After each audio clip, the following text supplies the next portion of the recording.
Hey, this is Scott Snyder, and you're watching the Sci-Fi Center.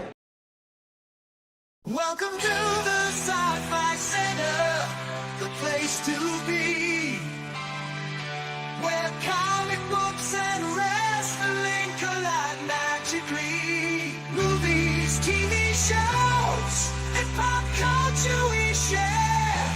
Get ready to rock, we're here to take you there. From superheroes to aliens in outer space, we've got the latest news and reviews in our embrace.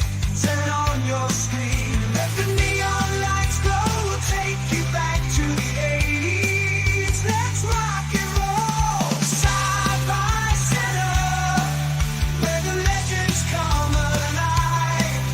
Get ready to geek out, let your imagination fly. We're diving into the past with a touch of modern flair. Sci-Fi Center, we go to let pop culture lair.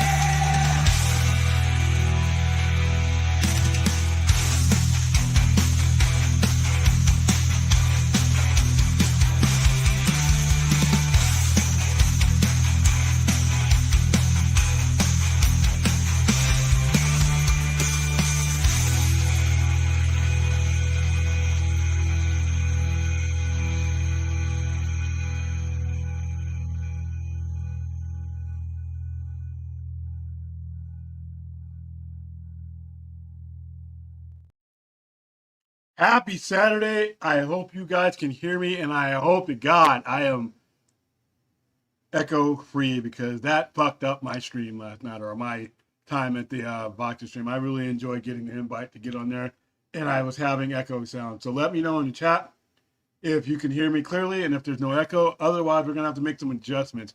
But I went through everything after last night. I couldn't figure out why. That's going to be Clint letting me know whether we're good or bad. Okay, we're good. Thank you. Yeah, I did not know why I could not get on last night.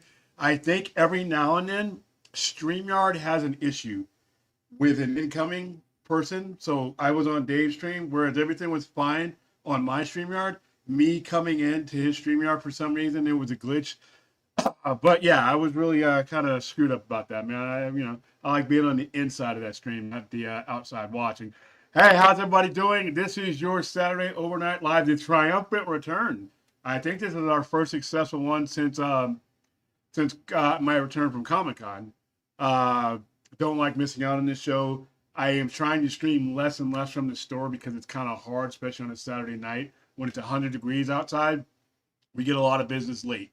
So if I have to get up and go, that's why. So I'll try to limit that. All right, we have a special guest, and as soon as he jumps back in the backstage area, his name is Jeffrey Snow. Met him at Comic-Con, independent creator. His comic, The Rise of Nephilim, right here. I picked it up, got it autographed by him, took my picture with him, and I invited him on the show to talk about his work and to talk about his Kickstarter. So he'll be first up. And topics for tonight, I picked up some indie comics, a Nosferatu comic that I got sitting over there that I should already had over here, but we're going to go over that a little bit. I thought it was kind of cool. Diving a lot more into some more obscure, non-mainstream comics and putting them on the shelf, seeing how they go.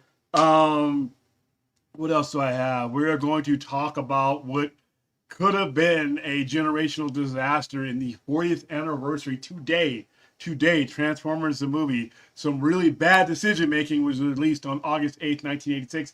I was in the theater to see this movie, and I remember kids around me with their Optimus Prime toys in hand crying because of the trauma they had been put through in that movie. That movie almost tanked two franchises, because G.I. Joe, the movie, came out a year later, and they had to delay it and make some changes. We'll tell you why as we get into that topic.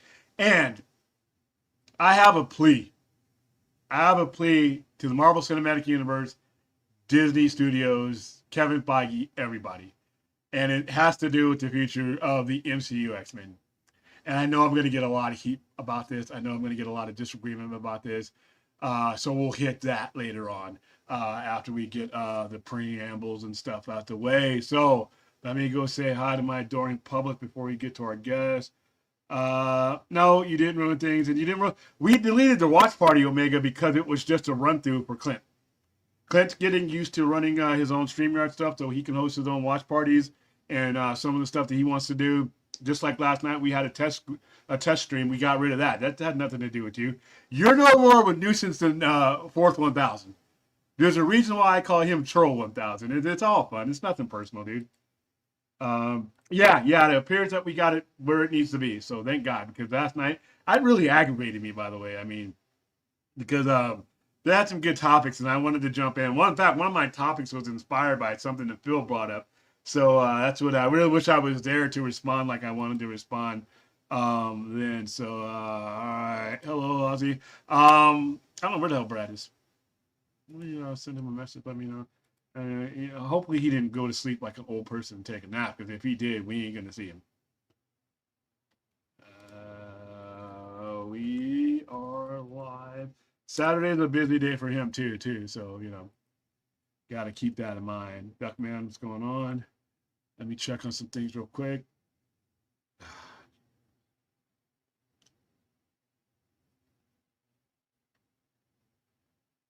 These fucking Dodgers. Boy.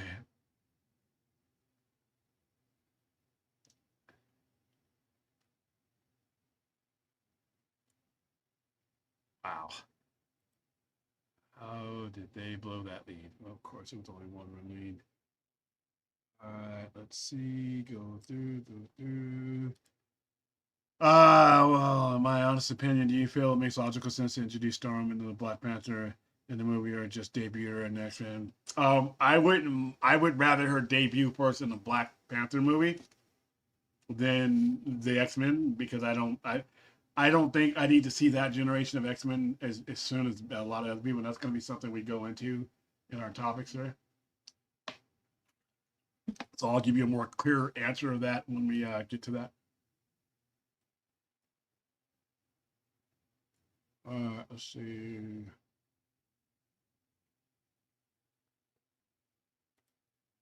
What is my take on more MCU X-Men casting? I'm okay with it so far. So far, we've gotten 2 originals. I mean, we have Sadie Sink and we have the guy who's playing Cyclops. All these other Emma Frost, all that those are ones that you could bring in no matter what. But to me, I think it's important that they do the original 5. I would like to see the original 5 brought in, because I think that's a really important basis of storytelling, and I think they should do that in order. And Marvel has always done a good job when they do the foundings of their teams. Now, with Fantastic Four, it was a little bit different, but the MCU has already been established, and they have time to go through all that. And they did show you the flashback, so it looks like somebody didn't take too many kicks in the head. So, hello, Brad. Yes, but well, actually, on that note, I do want to show something that's making the rounds on social media. Are you gonna piss me off? And apparently, I'm echoing too. It's only 9 minutes into the show, dude. This is gonna aggravate me. The echoing? Well, I mean, no. Is what you're about to show me gonna aggravate me? You said something was making the rounds. Yeah. Well, William did reference a picture the other night. Oh no, we don't. And this is actually some traction around. Yeah, Film Junkie shared it. Actually, that's how I saw it. And I've seen a lot of people. You're echoing. Circulating. You're echoing. Come back in. Yeah, I mentioned it. Okay. There you go. Well, okay, so I thought we would get away without one of us echoing. Let's see. All right, yeah, no echoing shows tonight, damn it. No echoing shows, all right. All right. There he goes again. All right. Let me know if it's. I can't hear the echo. I guess they can hear it on their end. Yeah, okay. So, Clint will let me know if you're good. Yeah, I can hear the echo. You can? Okay, Yeah. well, come back out and come back in when you get it fixed. Okay. I don't know what it may be a second in StreamYard. Who knows? I'm not real sure. let's see. I hope my guest doesn't echo. That's because it's not me this time. So it's got to be StreamYard. It's got to be some version of something is going on with StreamYard. That's driving us crazy here. So all right. So yeah, we got some stuff to talk about. But yeah, we'll go into some detail. I just want to make sure we have our keep my slot open for the guest there. And let's see what we're doing here. Oh, here he comes, as a matter of fact. All right, cool. Like I said, I met this gentleman down at Comic-Con and picked up the book. Here it is. And his Kickstarter is in the description. So we're going to bring that up on the screen as well. And I got some pictures and stuff that he sent me. But allow me to introduce you guys to Jeffrey Snow. No relation to Jon Snow. But here he is. How you doing? Chat, let me know if he's echoing, because we're going to have a nightmare if he's echoing. Hopefully it was just Brad. But, man, we've had last 2 days, Jeff, we've just had a issue with StreamYard all across the board with echoing. So hopefully you're not echoing. But if you are, fuck it. Congratulations. Thank you. I appreciate it. Yeah. Oh, I see. Now it actually does go through your speaker or something like that, right? Yeah, you might have to turn your speakers off and just go straight through your headset. I'm going through my camera's back. So. I don't have a speaker. I think I'm hearing through yours, I believe. Okay, hold on. Let me do some technical shit here. No worries. Yeah, I can hear you. Actually, you're echoing as well. So, all right, hold on. I think what I'm gonna do is I'm gonna mute when I'm not talking, and go ahead and say something. Testing 1 2 3 1 2 3 testing 1 2 3. Yeah, I don't hear myself anymore. And what's when you mute yourself? So I think my voice must okay. Yeah. So it's my setup because I have a brand new camera that has better mics. So when I am talking, that's why. So cool. I can go ahead and I can fix that later, but I can switch out the camera when I'm done with you. But me and you ain't going to be talking over each other anyway. So hey, so once again, congratulations on getting this done, getting this out, and getting into Comic-Con and getting a booth in a Comic-Con, because that's not a small. Obviously, you've been there. You know the chaos. You know the resources it takes to get in there, and that's how you get out there. That's how I found you. Tell me a little bit about tell me a little bit about yourself, your company, and then we'll go into the details of this, and then your upcoming project too. And I'll mute myself while you do that. No worries. So, hi, yes, my name is Jeffrey Snow. I'm actually been drawing for comics for like other companies for approximately 10 years or so. That's actually how I became exposed to getting into comics. I was actually with a comic book company called Bar Productions, which you could probably find in the small press section. But eventually I wanted to have a company where I could be able to create the stories that I wanted to tell, to control like pretty much the entire creative process, from sales prices to marketing to bringing in the type of artists what to do for variant covers.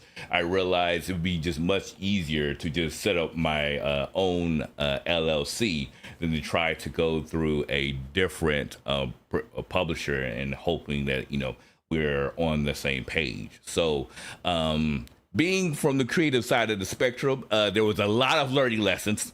A lot of learning lessons. I spent a lot of time on the other side of the spectrum going to Comic-Con panels, learning about networking, learning about marketing, about setting up your own company, so forth and so on. Because before that, I was just a creative mind behind it.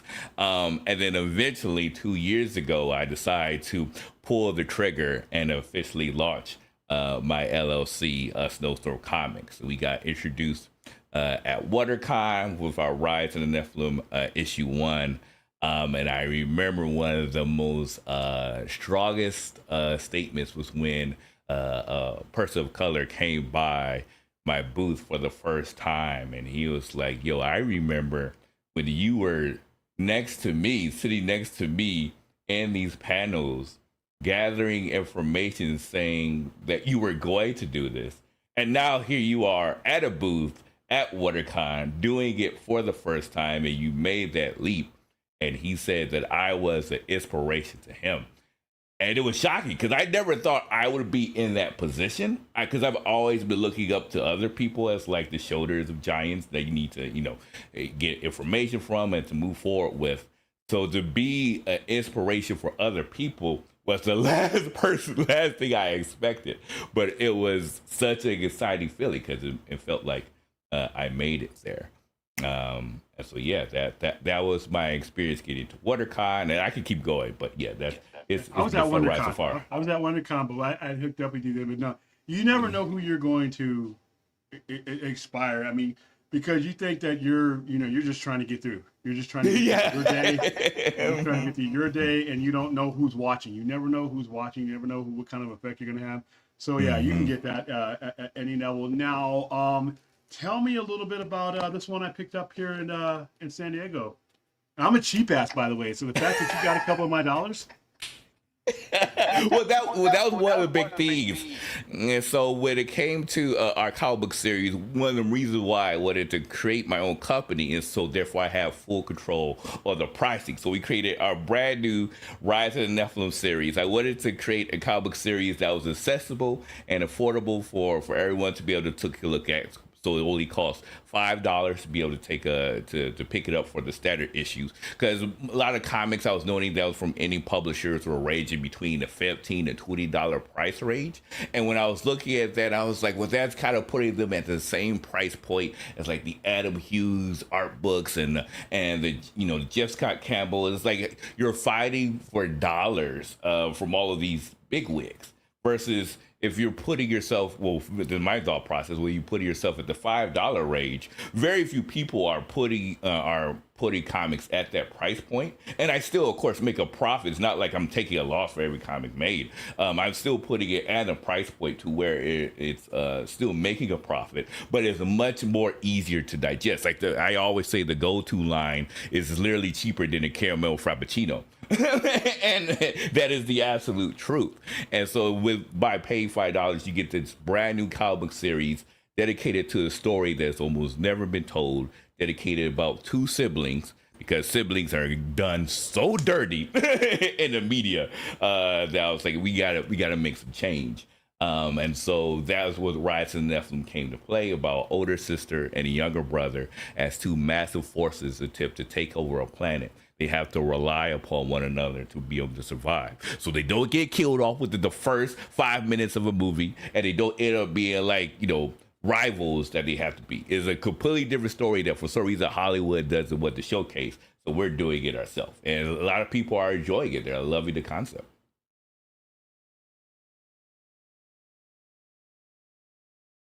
So we've released issue 1 that came out 2 years ago.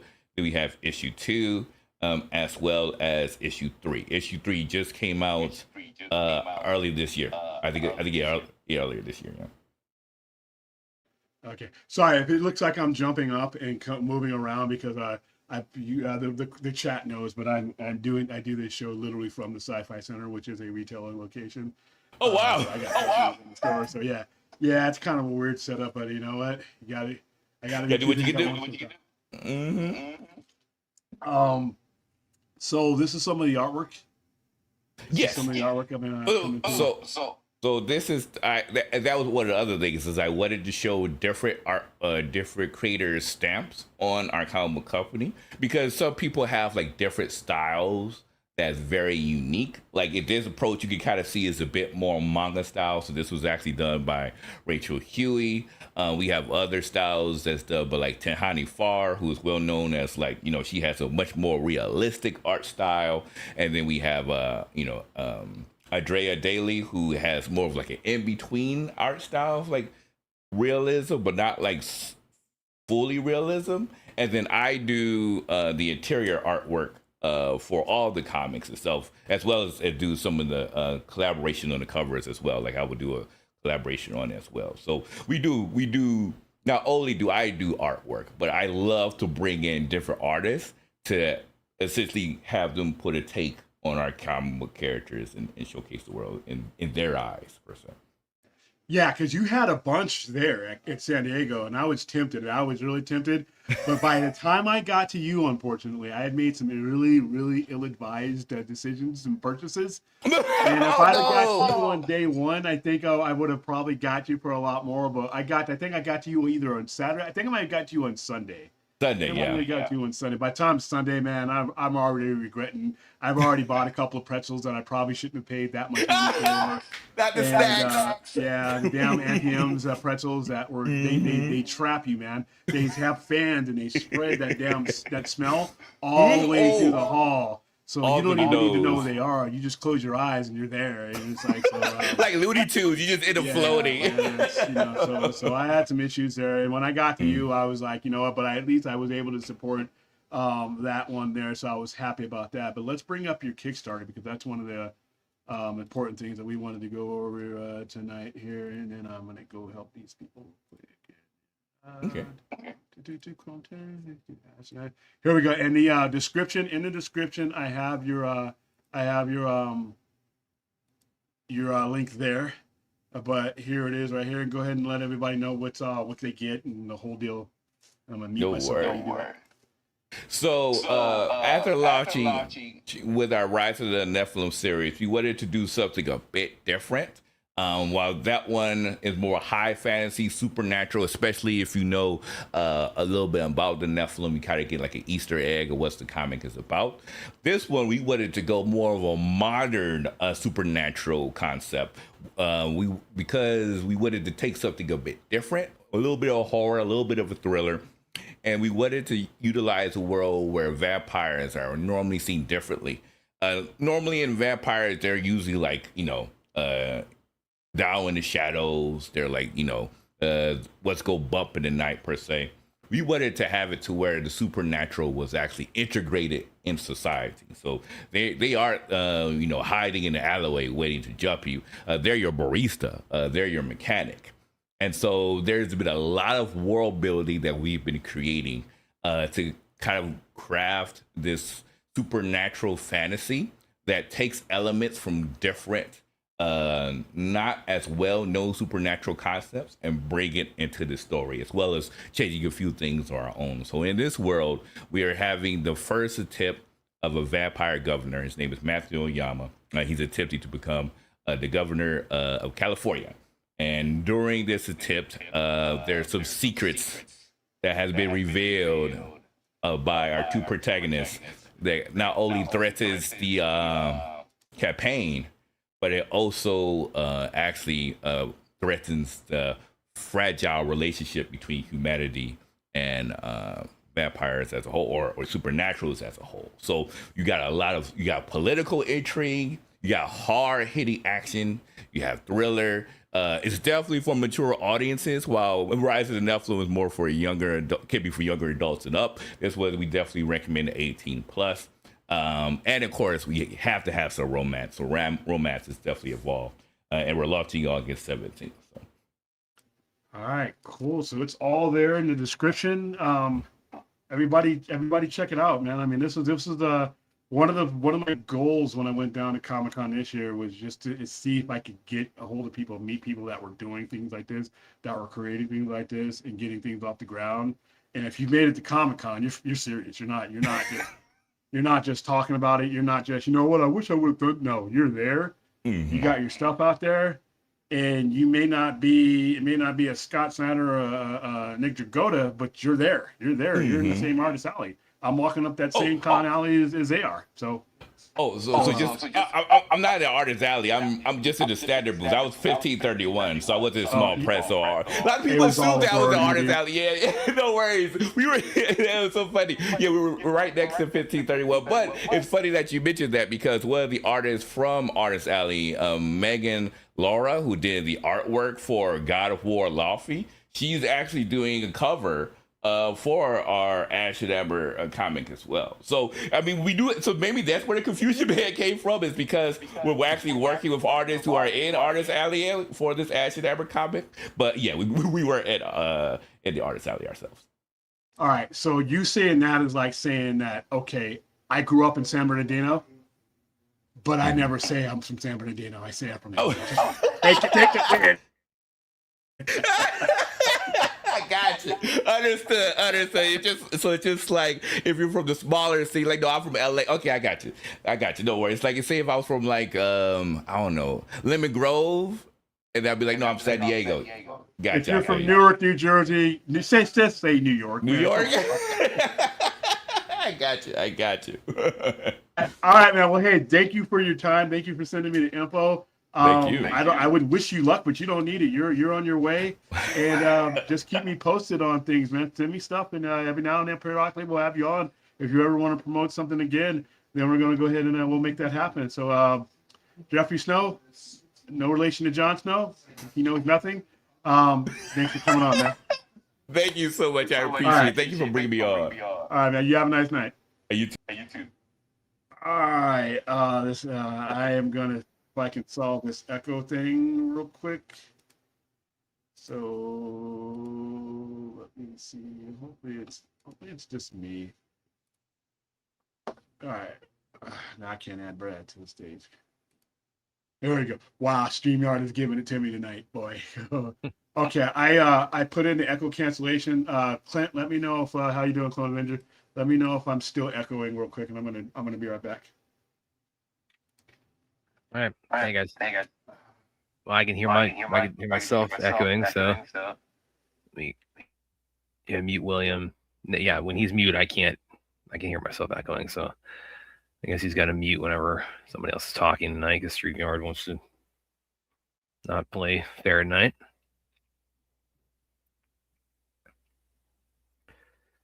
Well, actually, while William stepped away, I'll go ahead and continue my rollout I was giving. There's a picture. So Film Jig saw a lot of people share it on social media earlier. There's a picture circulating on social media. It's capturing a costume from a timeless classic.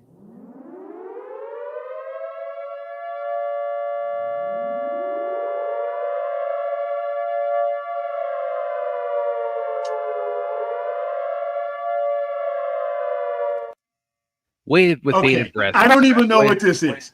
I don't even know what this is. Waited with bated breath to see already the continuation of the saga. It's one that, it's like, again, just begging for it for years now. And in the circulation of this photo, no doubt, portends the return of this epic franchise we have all been waiting for the return of for years. I am, of course, referring to the timeless classic that is Mike Myers' Cat in the Hat. And here it is right here, guys. Right, did you see this, man? Yeah, Junkie posted it, and it's creepy. Yeah. This. Well, it looks like they've had it in storage for 20 years for sure, and it's going up for auction apparently. Yeah, if you want, I'm gonna go out real quick. Okay. I'm gonna replace the. I'm gonna replace the setup so that we're not echoing up. Okay, but yeah, anybody who wants to. Again, this is going up for auction by something called Prop Store. Let me zoom in a little bit more here. And we did a watch party of the Cat in the Hat a while back. This is the costume that Mike Myers wore. This bad movie back in 2003. So if you want it, go ahead. Start the bidding at I don't know where's the bidding start on this. You think? Can't be high.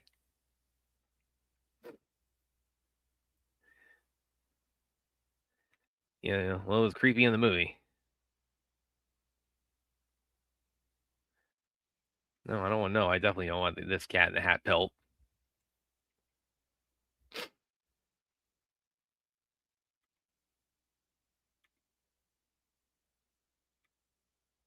Well, you see, I just had to give that roll out for it, guys, because, I mean, come on. Everybody's waiting for that return of the Cat in the Hat, right? There is that. I mean, there is. You where there is a Cat in the Hat movie, an animated one coming out. I think in November. So can't possibly be worse than the first one.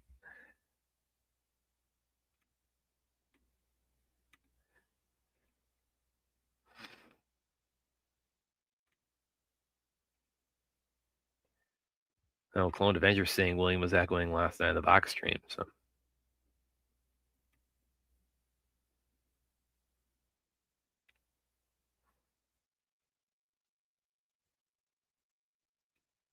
Again, you just look at this on like this dummy they put it on with no eyes. Look like Cat in the Hat zombie.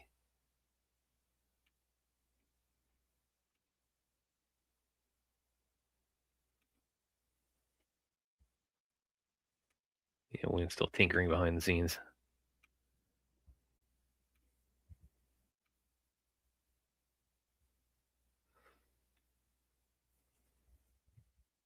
What's guy's got for me? You know, a lot of people are saying echoing. Gonna go back through the comments.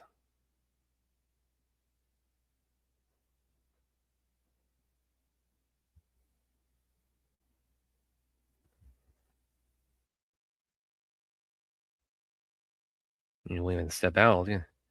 No, I've never skinned an animal. Come on. You know, this definitely could be horror. Again, this looks like they threw it as soon as they were done with making that movie.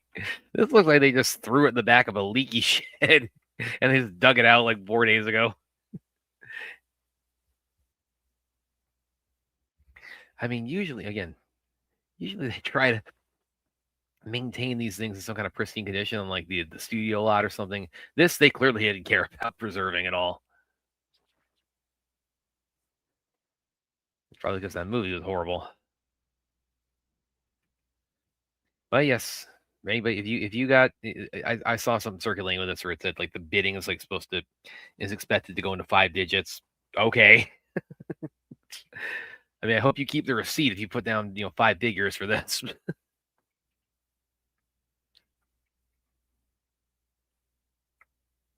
But yeah, if you want to go ahead and dive in on this auction for this, go for it. Go for it. Yeah.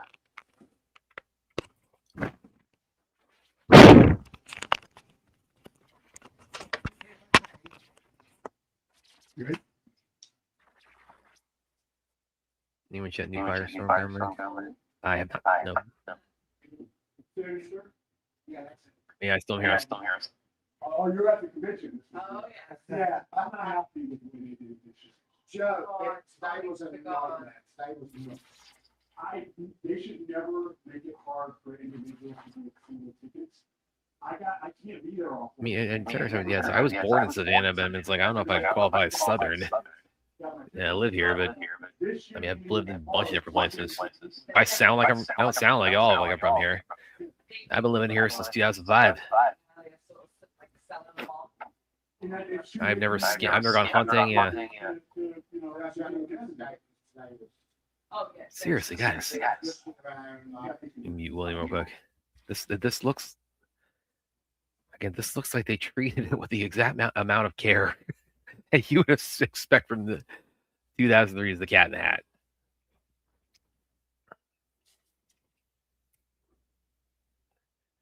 Actually, yeah, let me pull another one up I did because I had a little bit of fun with this on Twitter.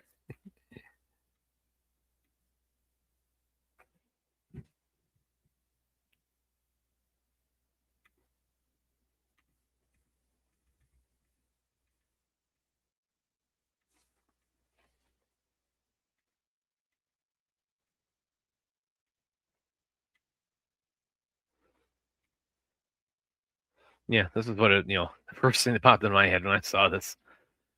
Oh, matter. If I here's like wrong, it may matter.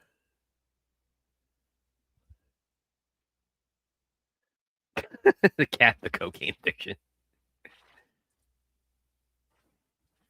I mean, yeah, so that's what that movie will do. I think the people who greenlit that were definitely snorting something.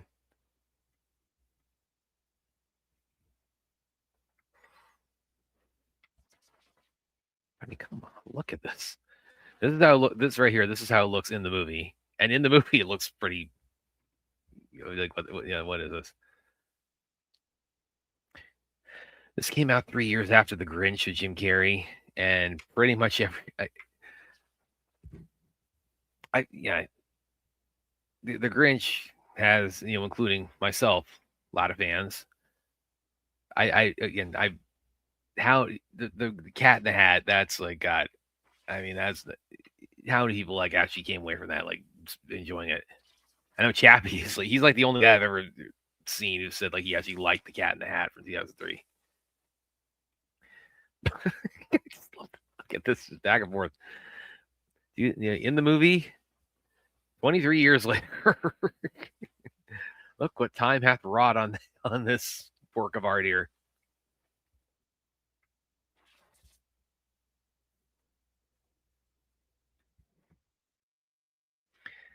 I mean, it's a dead cat. That's definitely seen her.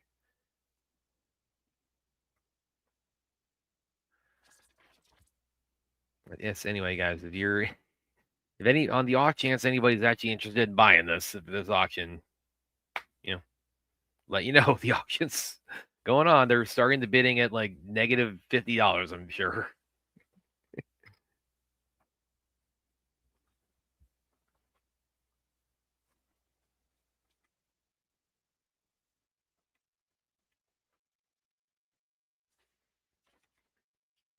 God, flashback. This movie is awful. This movie is horrible. This suit was from.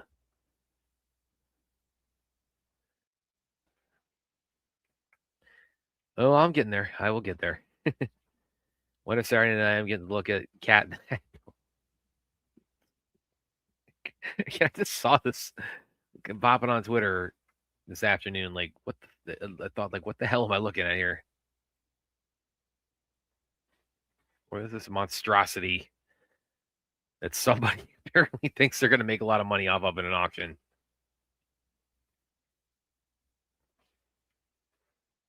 It's the lack of eyes there. It just makes it so much more creepy.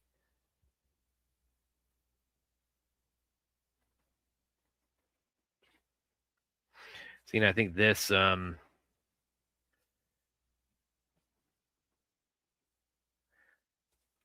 think this and kind of coupled this was like 2003. Let me look up real quick.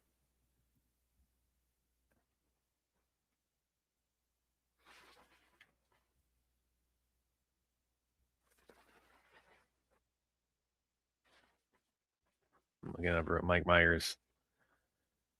Real quick here. Yeah, he had Cat in the Hat, and then like kept doing doing the Shrek series, but then it was like Cat in the Hat, and then Love Guru like 5 years later. That pretty much killed his career outside of like Shrek.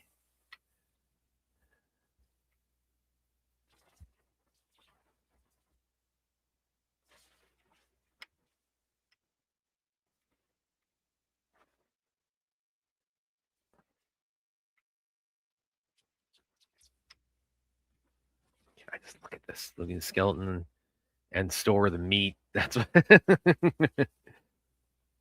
much. You know what I was actually looking for when I saw this. I wanted to, because you saw the the GIF of for Men in Black there. I wanted to the one I couldn't find it. I was trying to get the GIF when he first skins D'Onofrio in the movie, and he's in the you don't see the bug, but he throws like the epidermis up, and you see like okay, it's the skin doesn't have like the insides inside of it anymore, and he pulls it back and like the fingers are wiggling, and then he puts it on. I was looking for that GIF today because that's what this reminded me of. It's like Men in Black, like when he like skins the dude and like throws his skin back onto the ground, then pulls it back into that pit. I was looking for.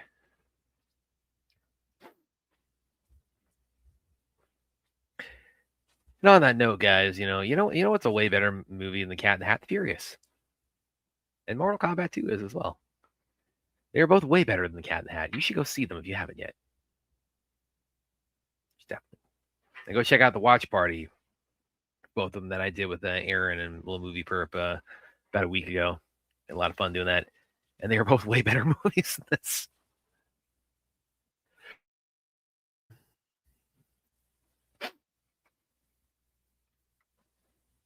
I just can't fathom how they think they're going to sell this for a lot of money. Not just the fact that it's from like a horrible movie, but also the condition that it's in. It just looks so horrible. I mean, that really, I think, tells you like how badly Cat in the Hat bombed. Was that they clearly made no effort to preserve this thing in the years since. like whatever studio, lot or office they kept it in. Like, again, this was like thrown in the back of a shed somewhere, and it's like they're like getting out like the Christmas decorations. And, oh, there's a Cat in the Hat. There's that horrible piece of shit we made in 2003. Let me go ahead and like see if we can get a couple of bucks off of this and auction it off. Guys, that movie is so horrible. If you haven't seen it, I highly recommend avoiding. I mean, it is. Yeah, Mike Myers, he was really. I think he was kind of on the downturn at that point because that was also like like Austin Powers was kind of going to shit at that point. And Cat in the Hat, then I Love Guru. It's like the only thing he really like kind of had that was sustaining everything was Shrek.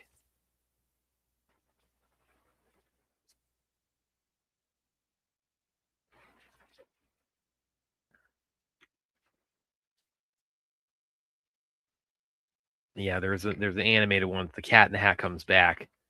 I think it's supposed to be out in or no, it's just called Cat in the Hat. It's supposed to be out in November. Which, by the way, that also plays into the history of this horrible movie. Is Audrey Geisel, I think is her name pronounced. After the Cat in the Hat, she explicitly forbade any more live action Dr. Seuss movies after this. He said, nope, no more.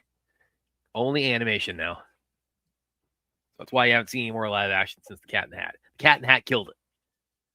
Killed live action Dr. Seuss. Oh, hey, Clint. Mute, man. What's up, Brad? Hey, look at this. Look at this monstrosity on the screen here.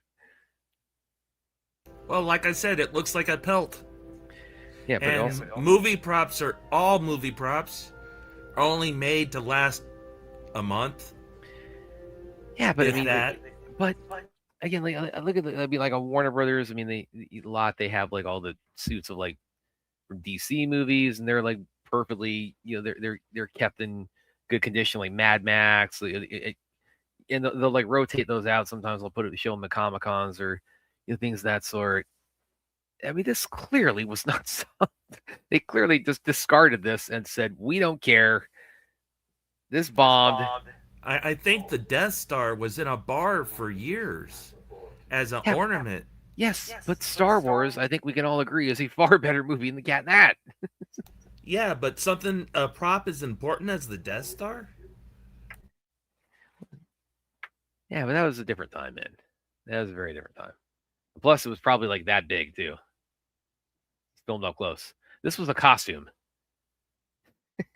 And again, how much do they really think they're going to make off of this between like how bad the movie was and how immaculate the condition of this suit is now? Well, the costume was kind of, it was already it's there to save with makeup. This movie is so bad. They only had to do the makeup around the nose and eyes instead of the whole face with the costume. You see now today, what they would do is they would just like put the dots on his face and just like CGI, the cat look onto it. Yeah, I just recently watched Spider-Man again, and the bad CGI kind of shows up a lot more. Yeah, Brand New Day or the original? The Brand New Day. Okay, what?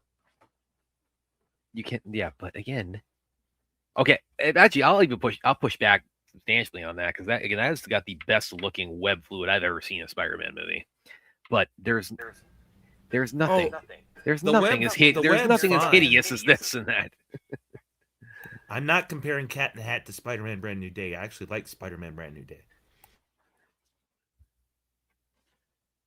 Again, I just ignore Cat in the Hat. I don't. I don't like it. It's one of the worst movies I've ever seen in my life.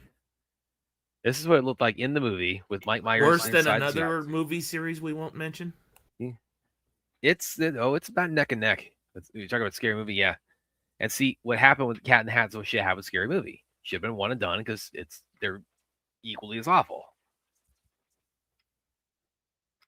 This is even it's in good the makeup on Mike No, it's Myers not good there. makeup. Look at this. it's creepy, uncanny valley shit here. It's not good makeup.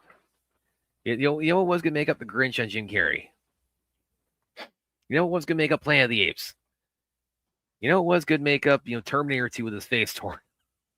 Wasn't Planet of the Apes mostly CGI?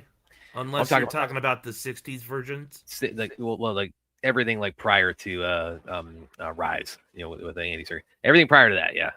That was all makeup. But yeah, that was good makeup. Terminator 2 was good makeup. Okay? It's like Grinch was good makeup. I mean, what other examples can we give? Like incredible makeup jobs. There's so many. Cat in the Hat ain't one of them. You may not like the subject matter, but the actual art is good. No, it's not. No, it's not. Look at this. This is not good. This is the opposite of good. This is scary, uncanny valley cat. You're talking about the quality of the character. You're not talking about the quality of the art. What quality is there to be found in the Cat in the Hat movie? Like what is one redeeming quality of that abomination? You look at the costume and you see what they're starting with, and this is the final product from that costume. Yes, and the final product is terrible. And it's not even the worst thing about that movie. But I don't think you're understanding what I'm saying. Please enlighten me, because I don't get it. It's supposed to look creepy and uncanny and everything. You're telling Dr. Seuss is supposed to creep people out? Yes. No, it's not. If the Grinch, maybe, but this is not the Grinch. And even the Grinch was like green eggs and ham. That was the first book I ever learned how to read, by the way. When I was first learning to read as a kid, the first book I completed, like reading on my own was Green Eggs and Ham. I don't remember the title of the first book I read, but it had to do with rainbows and pigs and stuff. I think I have to look at it. Oh, Clone Adventure Associate. Yes, you have failed. You have failed this channel. Plugging that because I know William hates the Arrowverse. You have failed this channel. Actually, it's funny you should mention that. Let me back out of this real quick. I guess William's really got a big sale going on with the customer right now. Yeah, that's why I came in to help you, Brad. Let me go to Hank there. Yeah, here we go. Yeah, actually, William's probably going to walk right back when I pull this up. Because as soon as William gets back on, I'm logging off. Yeah, Hank Azaria. A few days ago, I mentioned, allow me to introduce myself, Blue Raja, Master of Subla. The greatest superhero of all time, greatest movie theaters on this day in 1999. Yes. Mystery Men, back in, as the song on the soundtrack says, back in 1999. Just turned 27. And my favorite character right there, the Blue Raja. When does that spinoff come? That origin? If anybody should get a solo movie out of Mystery Men, it's got to be the Blue Raja. And contrary to what William would have you believe, Mystery Men is both a timeless comedy classic and a forerunner to the modern superhero craze, which was why it flopped. If it came out during the superhero craze, not only would it have been a hit, it would have replaced The Boys. That's what happened. Okay, it looks like William's back. Have a good show, guys. Okay, see you, man. Blue Raja at your service. Yeah. I know I don't know much Blue, but I speak in British accent, but if you know history, it does make perfect sense.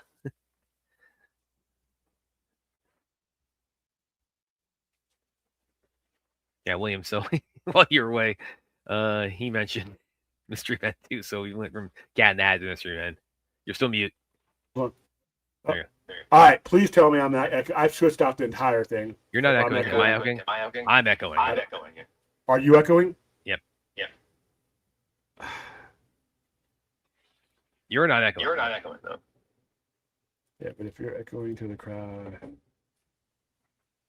that's a StreamYard. It's a StreamYard thing, and I'm not going to be able to fix it because it's not. This is the same setup we've had for almost a year, and nothing has changed. Nothing has changed. I changed the camera out, but the camera had the better microphone. Yeah. Clint, I can hear myself echoing. I have echo cancellation already on. Let's see if we can do it again. Echo cancellation is on. Yeah, I have echo cancellation on. Same here.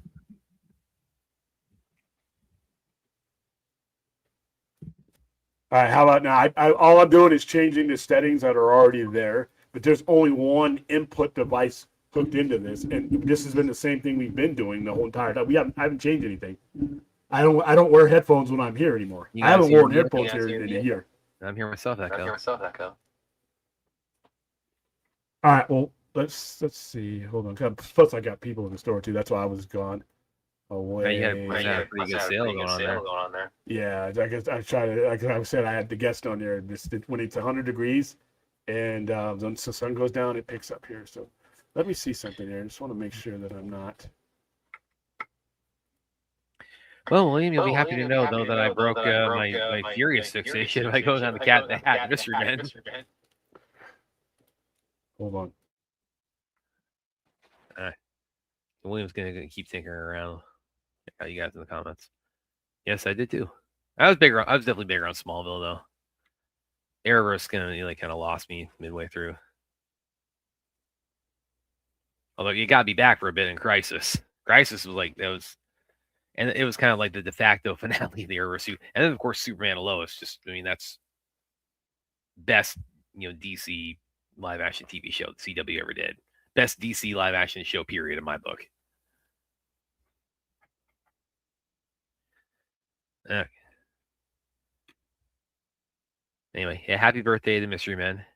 And that long-awaited Legacy sequel and that Blue Raja origin movie. Get on it, guys. Yeah,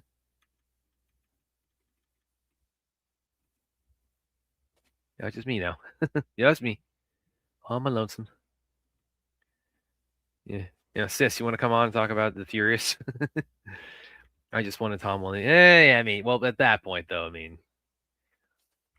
the story they set up for him was like, yeah, he'd retired. He started a family. Oh, look who's back. Yeah, he retired. He started a family. Yeah, so Brad, you're not echoing on mine when I'm unmuted. Because I can hear myself echoing. Well, when you're unmuted. Yeah, I got echo cancellation clicked on mine already too. I wonder if William's gonna say we're gonna have to postpone the show until tomorrow until we get the technical issues worked out. Okay, but definitely throwing a wrench into the show tonight. And what do you guys got for us? Yeah, the CGI of Spider-Man flying through the air kind of gets a little wonky, just a little bit. I don't know. I didn't really. How many times have you seen it, Brad? I've seen it 3 times now. I dug the shit out of Brand New Day. Oh, I think it's a great movie. It's very enjoyable. I'm just nitpicking little quabbles. It's nothing that's going to ruin the movie for me. What is some bad CG? The worst CGI I've ever. Probably Jaws 3D. Probably the Langoliers from '95, the TV movie, which is my intro to Stephen King, and it's still very close to my heart. And don't make fun of me, that guys. It's not bad. It's just very, very dated. But it's very made for TV-ish. Well, that was how the majority of the Stephen King adaptations were done in the '90s. They were done as TV miniseries because he doesn't write short form at all. And I've read the book too. I've read 4 Past Midnight. I've read the Langoliers novella. That is very spine tingling. I've also listened to the audiobook. It's narrated by Willem Dafoe. Yeah, I think with all the Stephen King movies we're getting lately, and did It for the second time. Got Dr. Sleep made. So I think it's time to. I think Dr. Sleep is probably one of the better Stephen King books. Remade. Oh yeah, I'd agree. Yeah, and the movie too had a really tricky act to pull off because if anybody who's read the Shining novel knows that the movie, there's a reason Stephen King is not a fan of the movie. It's the movie was autobiographical to a significant extent because he was going through drug addiction, alcoholism, and so it was it's Jack Torrance's story in the novel was more you know, it's like it's like a redemption arc of a father and a husband, and the movie just strips that way. It's like, no, he's just a nutcase the moment he gets there, and then the hotel just kind of pushes him, what little over the edge he still had to go. And so with Doctor Sleep, the King wrote Doctor Sleep, years later as the sequel novel, and then the movie, what Mike Flanagan was doing with the movie, he made it it's an adaptation of the novel, but it's also a sequel to the Stanley Kubrick movie. And so those are things that you would think would be kind of irreconcilable, but he managed that very, very effectively. I was really impressed with that. And one of the ways he did that was he gave the ending of the Shining novel. He kind of retrofitted that to be the ending of the Doctor Sleep movie. So, and then it had had kind of a BVS thing happen with it too, where it's like in the director's cut, because it unfortunately did not do too hot in theaters, which is kind of surprising. Danny Torrance was didn't fall into darkness. He fought off the darkness. Yeah. His dad went into darkness. Yeah, but yeah, it didn't do so hot theatrical, which again was kind of because it was just like 2 months after It Chapter 2, so I know I kind of thought it would kind of ride that wave of Stephen King at the time, but then it kind of found its audience on a home media and streaming, and that's also where they released the director's cut, which also was a half hour longer, just like BBS. So although Doctor Sleep does have the most disturbing scene, I still have a hard time watching it. Oh, I think I know the one you're talking. You're talking about the baseball kid. Yeah, I can't watch the baseball kid scene. Yeah, that is really that is a hard one to watch. That's like, yeah. And I watched how to make the show, how they made the movie, and the adult actors were traumatized by that scene. Also, the kid, once he was done with the scene, goes, "Oh, I'm hungry. I'm gonna go eat lunch." Oh man, I hope because he's probably a teenager, if not like entering like his 20s by now. I really hope they didn't let him see that scene until he was an adult. No, he probably is fine with it. He goes, "Oh, I like that scene. I did some good things in it." Yeah, but that is that's a really gut wrenching, really heartbreaking scene to watch. And Doctor Sleep. Oh yeah, it's terrible, but that's what those characters would do. Yeah, yeah. So yeah, Doctor Sleep. That's I guess it's around Stephen King, kind of topic here. We got off the Cat in the Hat, but talking about Stephen King adaptations again. My intro to his body of work. I mean, like everything Stephen King. I'm just following you, Brad. My intro was the Langoliers, the made-for-TV miniseries. Again, definitely has not aged well. But that's why I say, okay, it's time for now that we have like a real Stephen King renaissance. Now it's like, let's try this again.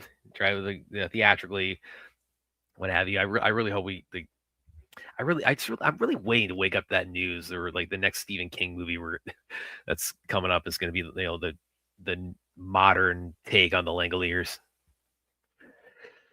I don't know what other. I mean, The Shining. I can kind of like I can be of two minds about The Shining, because I know it's like the movie is much more so Stanley Kubrick's The Shining, but it's still very it's one of the scariest movies I've ever seen. That movie scared the hell out of me when I think I was 14 when I first saw it. Oh, William's back. Yeah, I think I see William back too. Yeah. All right, Captain. Let's see if the sound's working with us tonight. He's not in the studio. I see him yapping. Yeah, thanks. Probably, I think he's still tinkering around with it. All right. How about this? Say something, Brad. We're talking about Stephen King, and I'm not hearing myself echo, so I guess the problem solved. Can you hear me? And am I echoing? I have my volume turned all the way down, so. Okay, I'm gonna log off. Have a good show. Damn it. Okay, so where are we at? So, Red Rum. Yeah, we were talking about Stephen King while you're away. Okay, everybody can hear me clearly. Cool. So we're gonna. Actually, I can barely hear an echo of myself right now, but it's not that noticeable, so we could probably manage pretty well. All right. So this, it's been a rough night. Let me know when you're ready, man.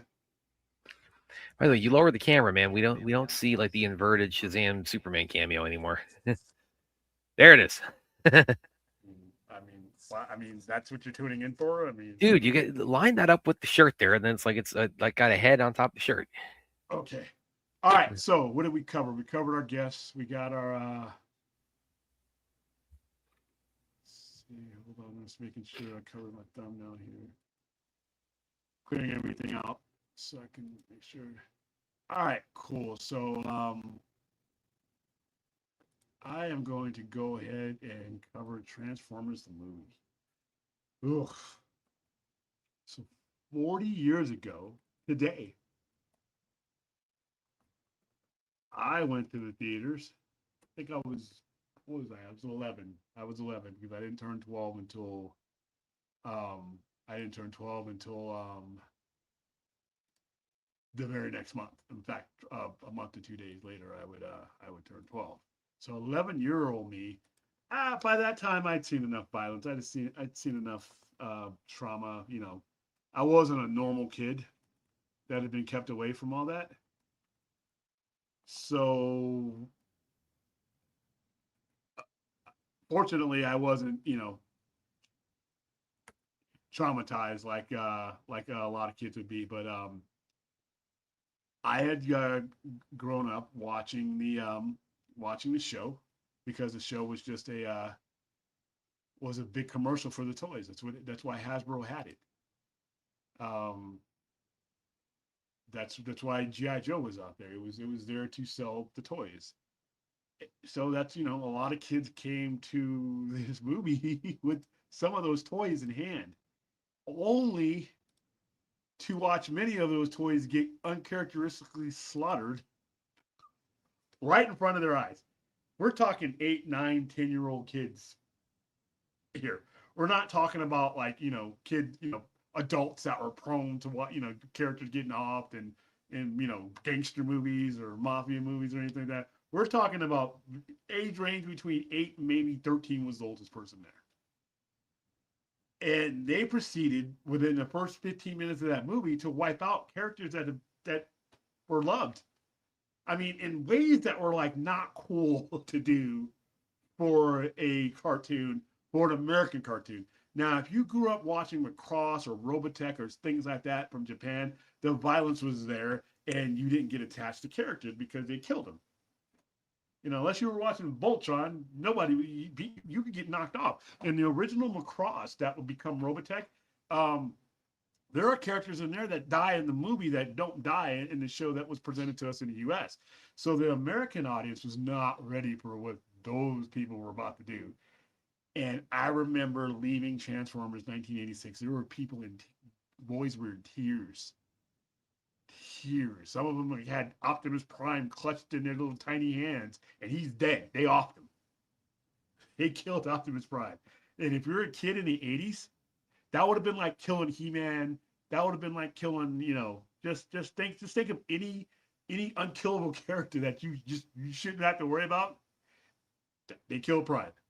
And it was rumored that they were going to do it, but we didn't have internet back then. I mean, rumors didn't mean shit to us 11, 12-year-old. What are you talking about? Never going to do that. Kind of like when they killed Spock and told you he was going to be back in Star Trek 3 Search for Spock because they had already been filming it. So, yeah, this had a adverse effect. Now, it wasn't all bad. It wasn't all bad because the soundtrack for Transformers the movie was actually awesome. The most iconic song on there, unfortunately, was used in Boogie Nights, which should be a crime that someone should pay for. But The Touch by Stan Bush, they released that song and that album. They released it like a month before, almost 2 months before the movie hit. So we're seeing all, you know, and that was back in the day where you either had a VCR, you taped a video, or you had to wait for it to come on Nightlight. So, you know, and The Touch to this day, other than You Could Be Mine from Terminator 2, might be the best theme song or headlining theme song of any movie period. If anybody in the chat has one that comes to mind, let me know. But yeah, it was traumatizing, and I remember it was on the news. because back then we didn't have you didn't email anybody. You sat down and parents were writing letters to Hasbro and Sunbow and Marvel and all the people who were involved with that. DEG, the Lawrence Group, that was the one that would made it, and they got a mouthful. They got tons of letters. Now, the effect that this had was GI Joe the movie with Don Johnson, ironically, from Miami Vice played. He was playing a character called Lieutenant Falcon, who was Duke's half brother. Their plans were to kill Duke off. And when you watch the first half of that movie, they had to stop making that movie in order to change it. Because after killed off so many Autobots and Decepticons, by the way, one of the coolest things about Transformers the movie is as mighty as the Decepticons were in the first 15 minutes, where they're just killing everybody, legit. Prime rolls in there and single-handedly fucks all of them up. They look like gods in the first 15 minutes of Transformers the movie. Prime rolls in there in one of the coolest scenes, and this is where you first hear the touch. He's like, Megatron has to be stopped no matter what the cost. And then he transforms into his truck form and runs the shit out of every fucking Decepticon that he finds. He crushes all the Insecticons. He ramjet. There's this cool scene. I wish I could play it without getting knocked down. Where I think it's Thrust or Ramjet. Ramjet, his grill is reflective, and you can see Ramjet right as he runs the fuck out of him. Runs him over. He transforms. Not the boring Prime transformation. He shoots up into the air and does some acrobatic shit and just blasts the rest of them. Then proceeds to beat the shit out of Megatron. Now, Megatron has looked like fucking, Hercules at the beginning. He's killing everyone. Prime just beats the hell out of him. And the only reason Megatron gets a jump on him because Hot Rod, played by Jed Nelson, Breakfast Club fame, or voiced by, gets in the way, trying to help, and Megatron gets a drop on him. But even then, Megatron's pretty much dead. The only reason he survives is because Soundwave, loyal to the end, picks him up and takes him, because Starscream was going to leave him. So, but yeah, they were going to kill Duke off, and they changed the ending because of the backlash of this. The beginning of G.I. Joe, the movie, which was like 8 months later, got released 8 months later, 1987. Serpentor stiffens a cobra and throws it and pierces it right in the chest. This is a cartoon, by the way. Somehow they thought the kids of the 80s were watching something else. But I remember that movie got delayed because then they changed it because they were going to replace Duke with Don Johnson's character. He's a Green Beret, he's his half brother. They had built it up. They were not planning on bringing Duke back, and they were going to kill other. Because I think they mistook, because in the comic books, which were also used to promote the toys and the cartoons, they killed people in the comics, and they stayed dead. But the comics were aimed at an older generation. They weren't aimed at the cartoon generation. So there was some shock going on. But aside from the carnage, the unnecessary carnage, you had a lot of people in Transformers, this movie. A trivia fact that a lot of people should know now: the great Orson Welles, Citizen Kane. This is his final performance. He voices Unicron. This is his final performance. The great Orson final performance. Leonard Nimoy is voiced in here. He's Ultra Magnus. Robert Stack is in here from Unsolved Mysteries. Eric Idle's in here. You have soundtrack songs by Weird Al in there. Dare to Be Stupid is in there. It's actually a really good soundtrack, but it is overshadowed by the touch. Because when you hear the beginning of the touch, it just something happens to you. Something happens to you. You hear it anywhere. And Stan Bush has done nothing else. Doesn't need to. He can go anywhere and play that one song. He could have a full album. If he were to leave wherever he was playing without playing the touch, it might be a riot. So that song alone made up for a lot of it. But and then what they did was kind of shady. They introduced a bunch of new toys into the cartoon via the movie, like Blur, Ultra Magnus was there, Springer, Galvatron, who's basically Megatron, and they had been selling Galvatron months before the movie came out, but they didn't let you know that was who it was. They just basically said it was a different character, and then Rodimus Prime, all that. It was a good movie. but just not for the audience that they were aiming at. And I remember that there was a documentary and the toy sales went down because it was considered a cheap gimmick to basically force your kids and your parents to get their parents to buy you more toys. Oh, these ones are dead. You got to buy these, you know. And that's where Generation Two came out. And not too long after that, the show was off the air. Now you've had live action stuff, both G.I. Joe and Transformers. And, you know, the Transformers that came out in '07 was a different breed. It wasn't aimed towards us. It was aimed towards us, but we were much older then. And we already had the mental scars that that came from this 1986 movie. But yeah, Transformer 40 years ago today, August 8th, 1986, I was in a theater. I was in a theater with the old man who, you know, could care less about Transformers, but he just went with me anyway. Yeah, it was had I not spent my childhood watching Friday the 13th and Halloween and Hellraiser, I mean all these other things that I had you know, been watching, you know, growing up as a kid, maybe my brain would have been altered by this, but I never seen so many other kids my age crying. They were bawling, man. You know, I mean, it was the Ironhide scene where Megatron blasts him in the head.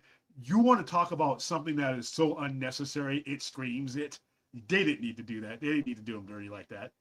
Now, grandkids, and even the old man said, they're robots. There's a chip somewhere, reboot them, there they go. They're alive.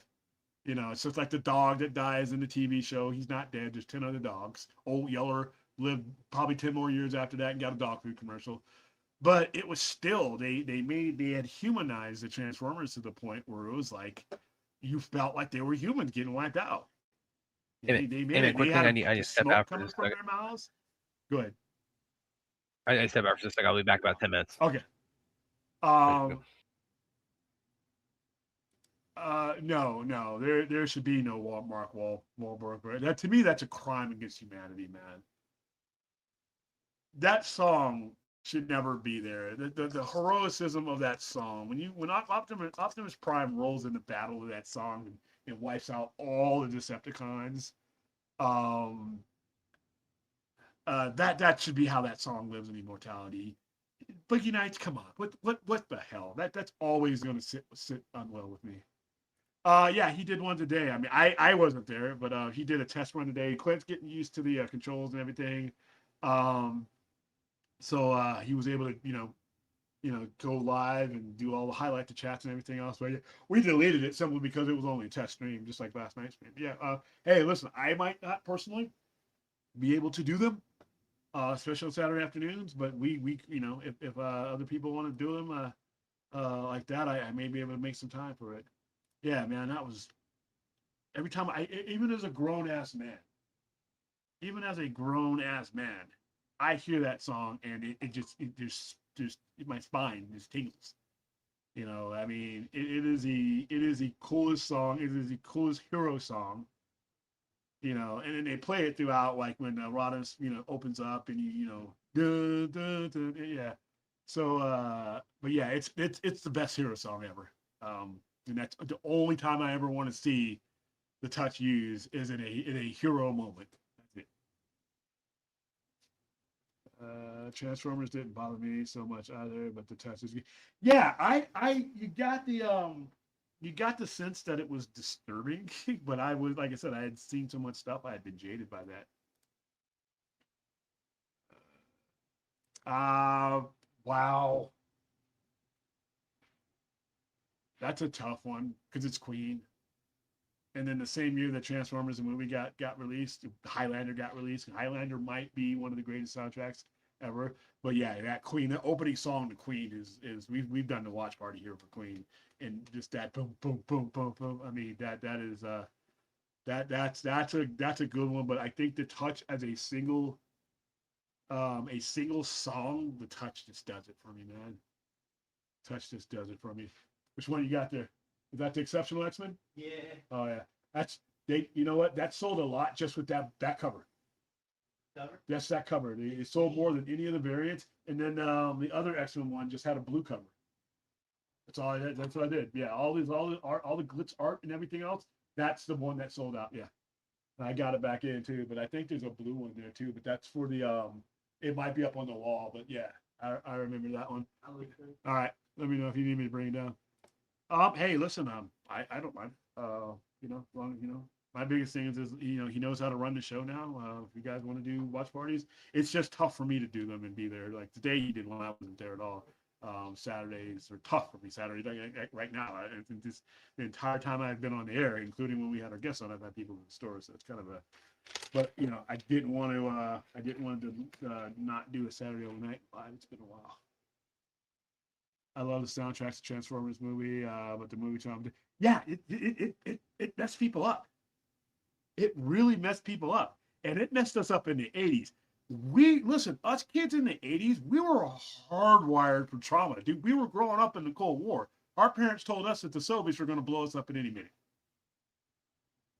So we grew up with all kinds of stuff, but it wasn't. We expected it from those places. We expected it from the news. We expected it from certain dramatic TV shows. We didn't expect it from the damn Transformers. I'm like, damn. And the way they graphically killed them off. They're robots, but they got smoke coming through their mouth. The eyes go dark like like they were really trying to make it appear, look and feel like a human being was being killed. That was so unnecessary. So unnecessary. And they were building the Decepticons up to be these unbeatable things, and just the Autobots are on the rope. And like I said, in less than 5 minutes after they kill Autobots.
Well, while William deals with technical difficulties, I will do something for the show.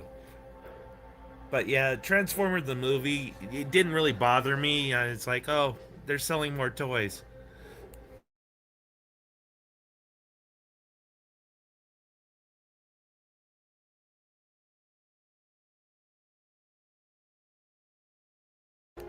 Either Cox or the heat or whatever.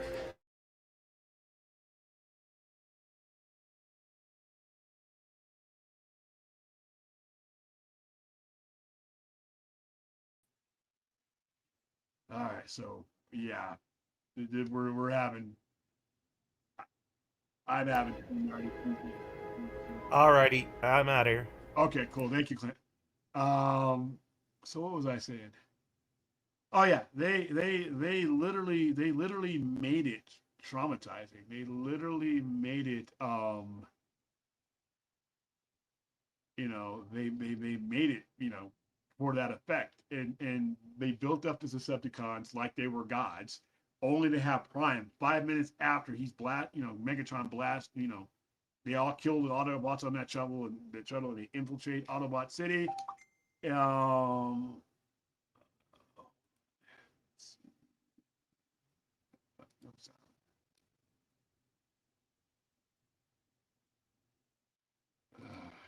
what is going on? Testing, testing. Can you guys hear me now?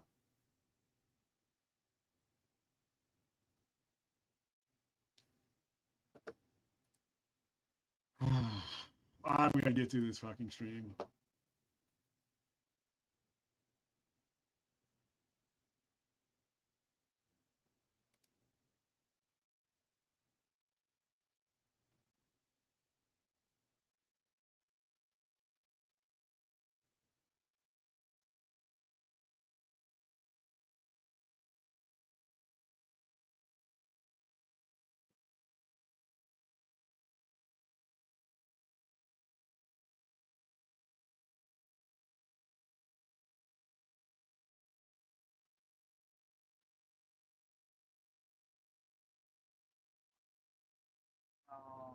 Okay, I'm back. I got time.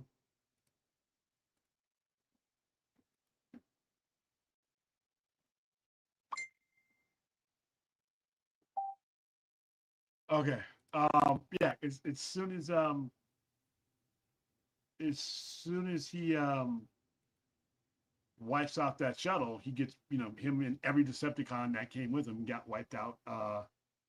Um, Optimus Prime, which was the ultimate hero moment, and then Optimus Prime dies, and I don't think half those kids in the theater were really paying attention to the rest of that movie.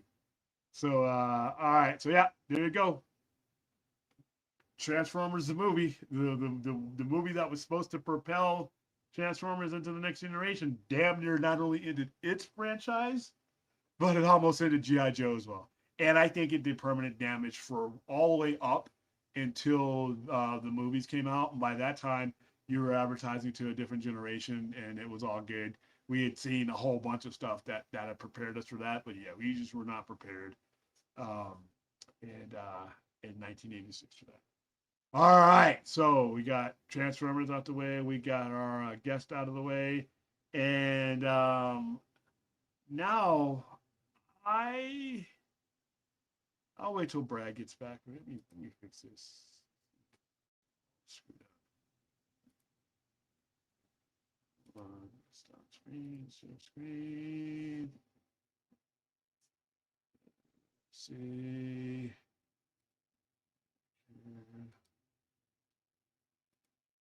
There we go.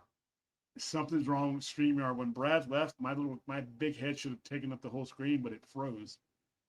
Whoa, StreamYard, you're testing me tonight. An awful lot of cash going to this company, and need something better.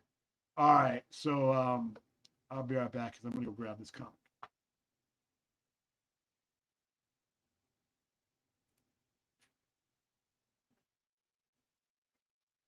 Are you looking for anything in particular? Not forever. Well, I was looking for that and Batman, and I got it. Okay, cool. Let me know if you got any questions. Thank you. I'm in the process of buying stuff. I don't know if you've been here before, but we used to be upstairs. Yeah. And I don't think I've ever been here. I don't live here. oh, we're It's my first time ever being in Vegas. Oh, okay. I'm out from San Bernardino. Oh, that's not wrong. Yeah. Oh. Yeah, which one you got there? He's pretty. Oh, Sandy. Sanji? Yeah. Not that far. No, it was pretty good there when I was with them. Yeah, I grew up when North Air Force Base is no longer exists. My brother went to Sanji. My brother and my sister. Okay. Wow. All town. I don't know. I say that way. I'm sorry. I used to live in LA too. Yeah. Well, the outskirts actually. Well, I've always told people, and I told my guest, if you're from San Bernardino, just say, I just say, oh, it's just, I don't know, man. I mean, I grew up there, so I have some pride there, but it's like, Pretty crappy. yeah. Like I said, I go down there and everything's gone. Like Norton Air Force Base is gone. The Korean Theater, they tore that down. And that's where I saw a lot of movies. Yeah, what's that one called? Oh, remember we had the Carousel Mall, and then right down the street we had the Inland City Mall. Yeah, it was called. They called it the Central City Mall, but they were afraid that would be used as gang reference, and I'm like, what? Ah, yeah, I know. I was watching the news, but San Bernardino. To be fair, they did find like a lot of bodies inside.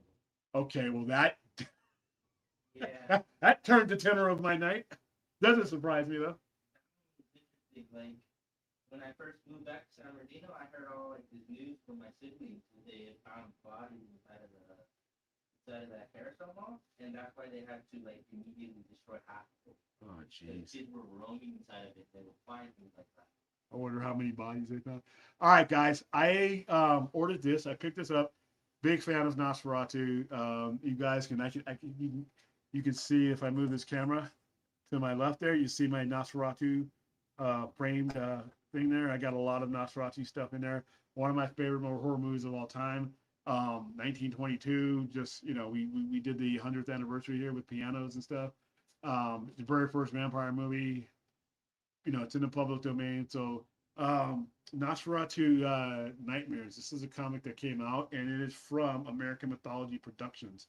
I have not heard of this company. This is the first thing I picked up, but they have two beautiful covers. And whenever I get the chance to get anything with Nosferatu on it, I take it. And the artwork inside is pretty good. Let me show you a little bit of that. The story is right along what you would think it would be. You know, it's telling the story of Nosferatu a little bit from a different angle, different point of view.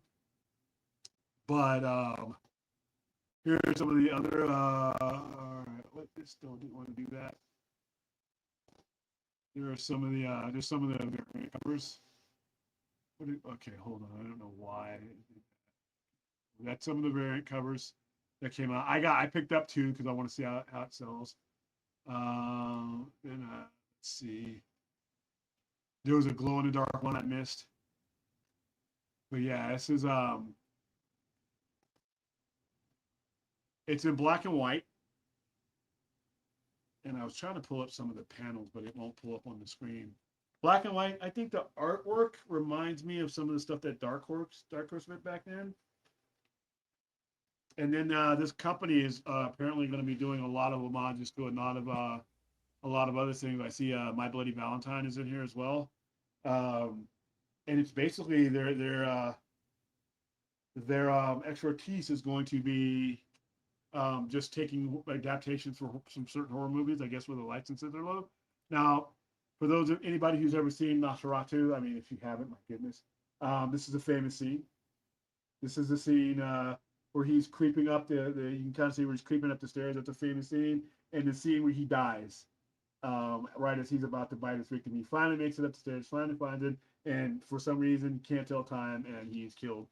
So it's an adaptation of F.W.R. Murnau's work, but a little bit more vivid and a little bit more context added into it. If you're looking for something non-superhero or non-main IP, I would recommend it. It's on the shelf now. It's $5, which is standard price for independent. I am more and more. I'm going to start highlighting some of these companies. If I haven't heard of the company and it's got a cool cover, I'm gonna highlight it on the show. I had a lot of fun with this, and I just love seeing interpretations of Max Schreck and Count Orlok. So grab it if you can. And if you guys got any suggestions as far as independent stuff, I mean, mainline stuff we cover. I mean, obviously we've covered Absolute to the bone. By the way, thank you, Scott Snyder. I will be giving a review tomorrow night on the Sunday night show of Absolute Batman number 23. And I got to be real careful because there's spoilers all through it, and it doesn't get released till Wednesday. All right,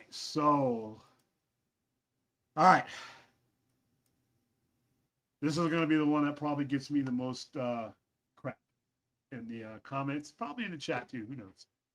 So we got an Xmen movie coming up, and so far the casting, I'm all right with it. We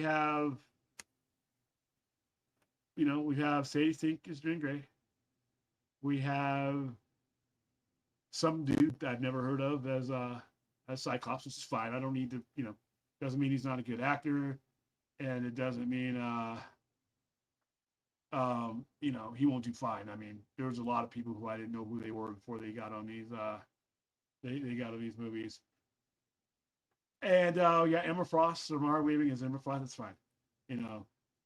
I hope that they do it in original sequence, because I think the founding of the X-Men are in the canonical 1, 2, 3, 4, 5 as far as the original 5.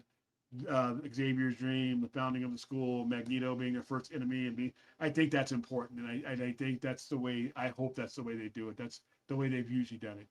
What I don't want now, I have X-Men 97 on the screen, but if you look at the thumbnail closely, you'll see that I have the Fox X-Men on the screen. Now, if you're new to the show, not a fan of the X-Men animated series at all in the 90s. I think 97 has been an improvement on the fluff, but it's not for me.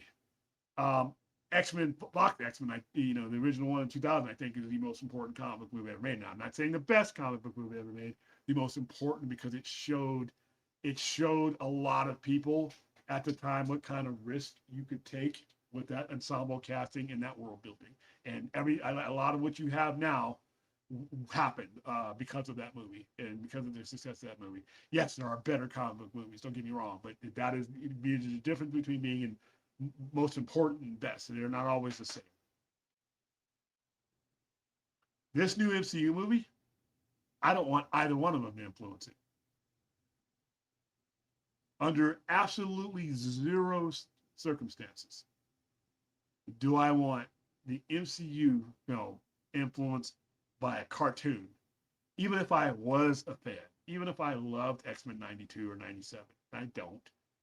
I wouldn't want it. And just to show you that I'm objective about it, I love most of the X-Men movies. There's some bad ones, but for the most part, good movies. I don't want those influenced by them either. I have waited since the MCU, since I knew what it was as far as being separate from all the other movies, the Paramount era, everything. I have waited this entire time to see what the universe that I was watching form since 2008 would do with the X-Men. Patiently waited. They bought the IP. They spent a whole lot of money on it for the opportunity to tell the X-Men in their mold and in the fashion of their storytelling. The only thing I want influencing this new MCU X-Men are the comic books. Take the same influences that they took to whatever degree you think they might have done it to, and make your own future with this. I was listening to the boxer Phil, who I love, and this is not just fucking with Phil, but I wish I had been on then because because he was thinking that it looks like they would do the initial X-Men movie would be the X-Men 97 lineup, which would make me projectile vomit. I waited all these years to see what Kevin Feige and the director that he's getting, the director of the Thunderbolts, by the way, which is of the best comic book movie of 2025. I waited for all these pieces to come together. Don't give me any recycled stuff.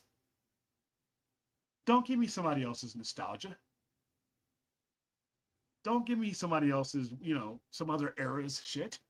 As much as I love some of that stuff, it had its time and its place. Fox X-Men had its time and its place. They did their thing. They did what they were supposed to do for the platform that they were on. We're in 2026, 2027 or 28 by the time we get this movie. There is a type of storytelling that they have designed and made work over the last, almost 18 years. That's what I've been waiting for. The way they have told their story since 2008 is what I've been waiting for them to do with X-Men. I don't want to see any more leftovers. You have the ability to assemble people who can bring me something brand new with a brand new feel, with a brand new look.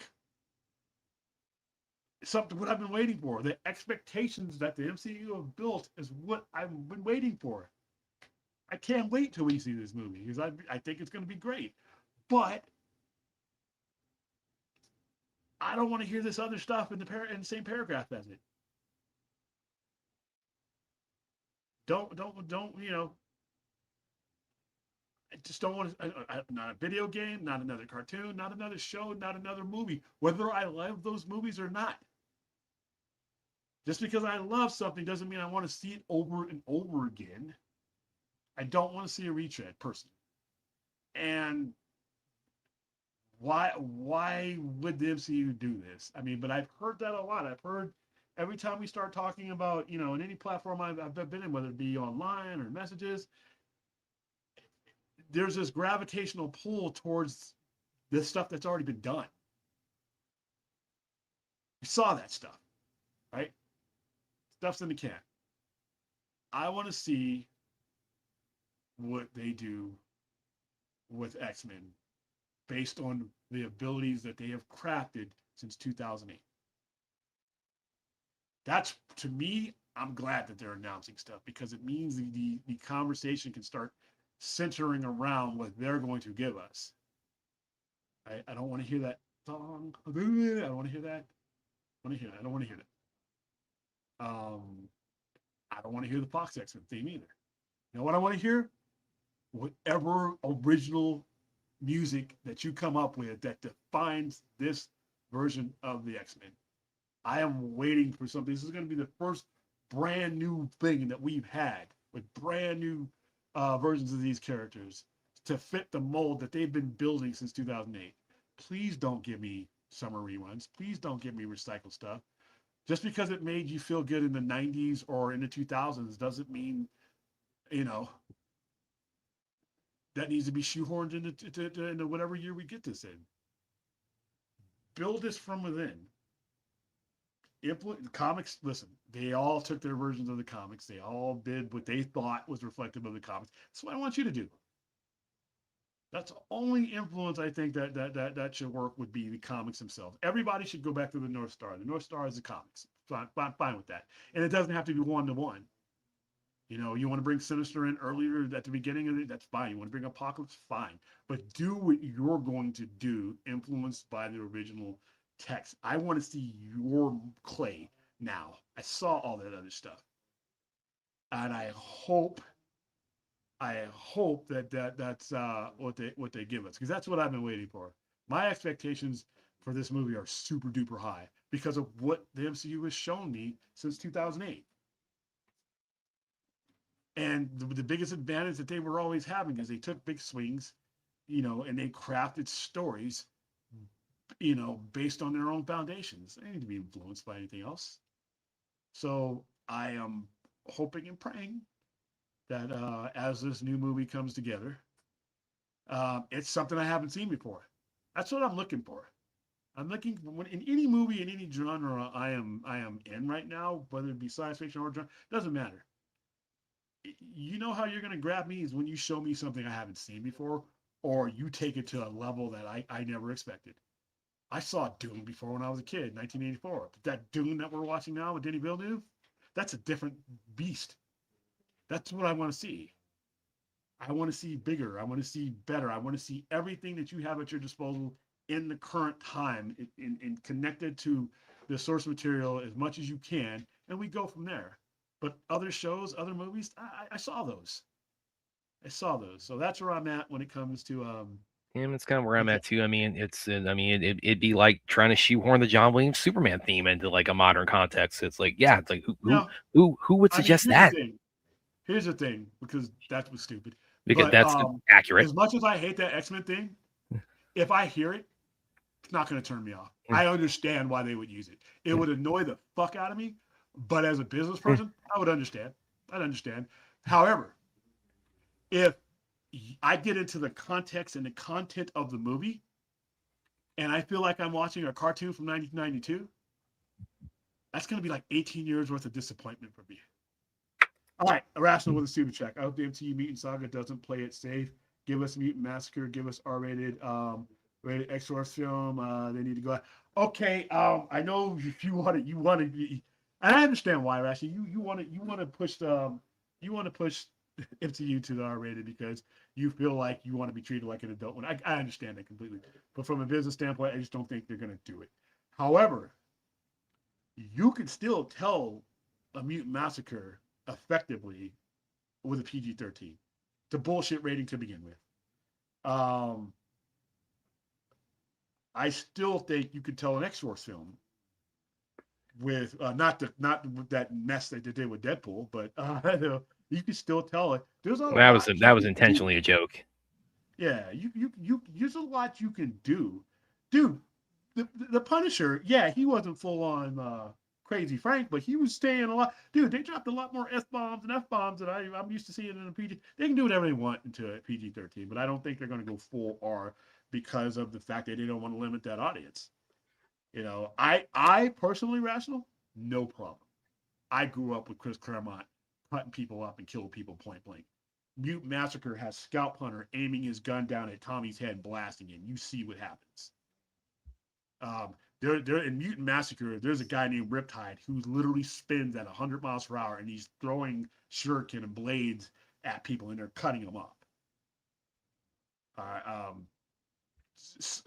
Colossus, that same Riptide cracks his fucking neck right on the page, kills him right there, murders him. Peaceful, big soft Russian, cracks his neck.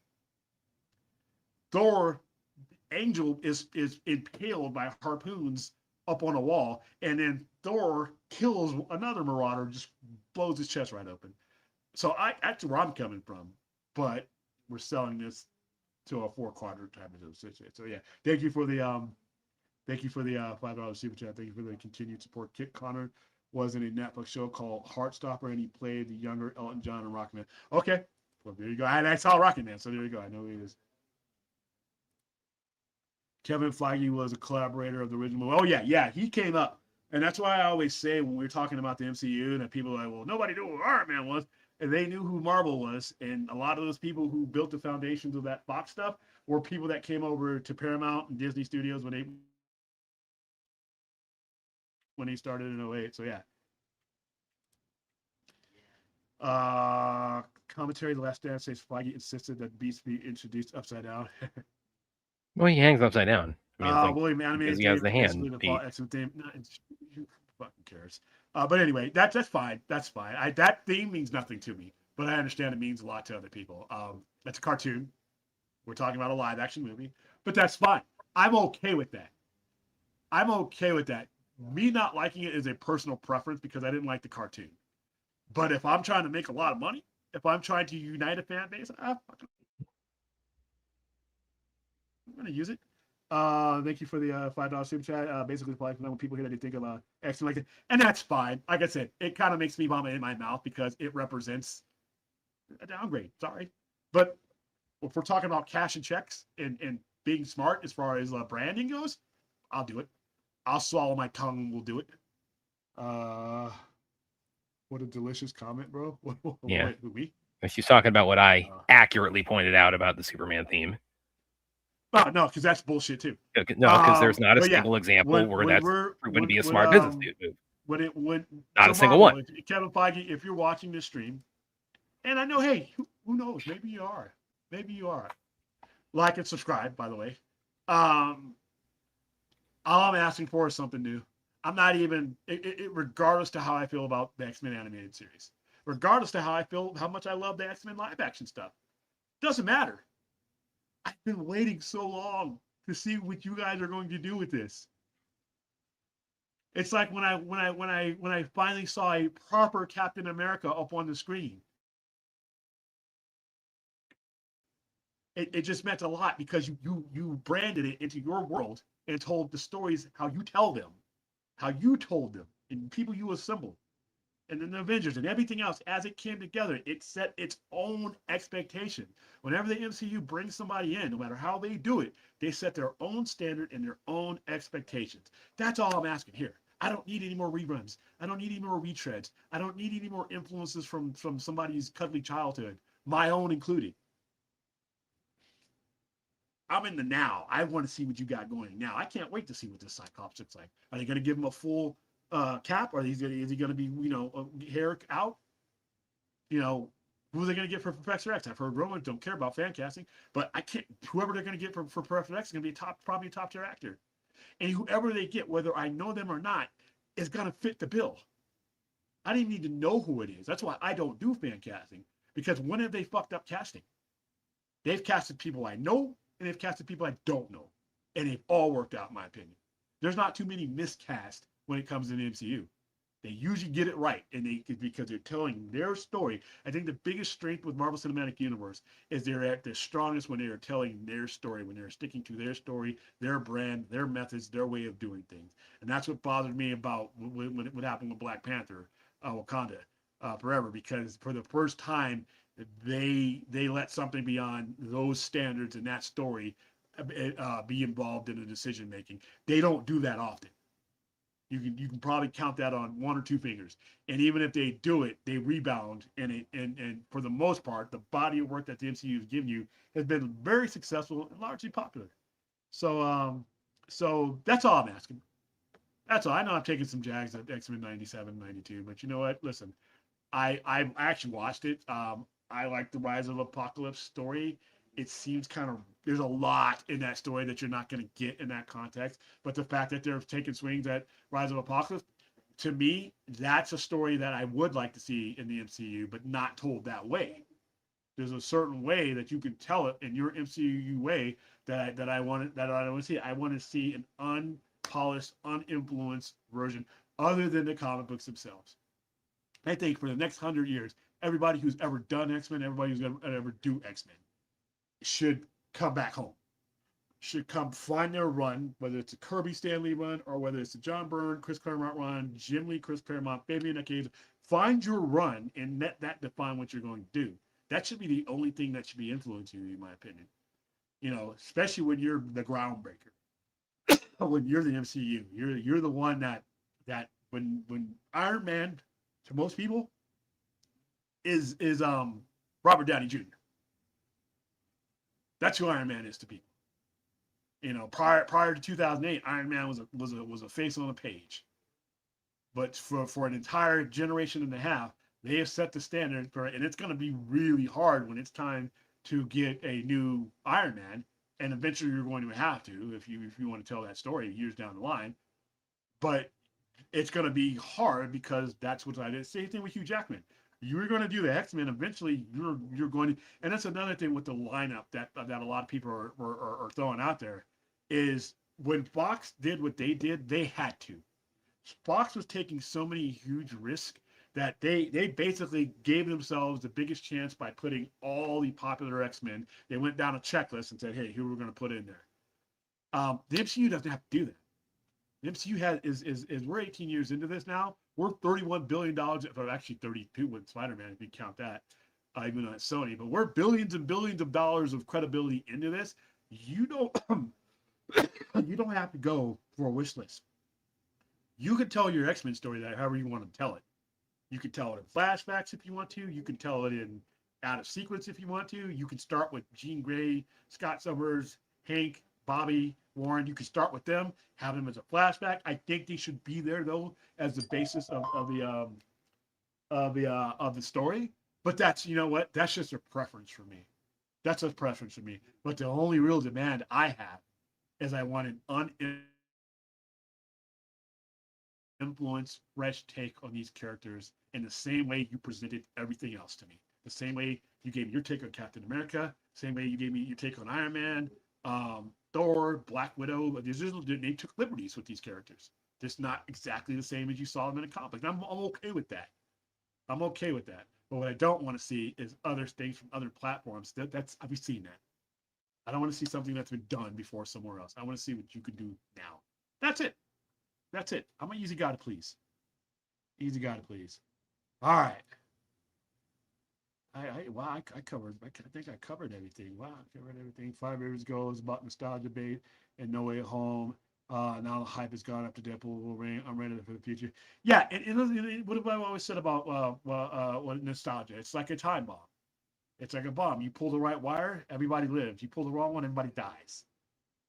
You know, so it just has to be done right. But here, I don't think the nostalgia is necessary. I don't think those connections are necessary because you're the MCU. You have that work record. You have that credibility. People are going to give you the benefit of the doubt to do your thing. I don't know if you're trying to talk bad, but you muted.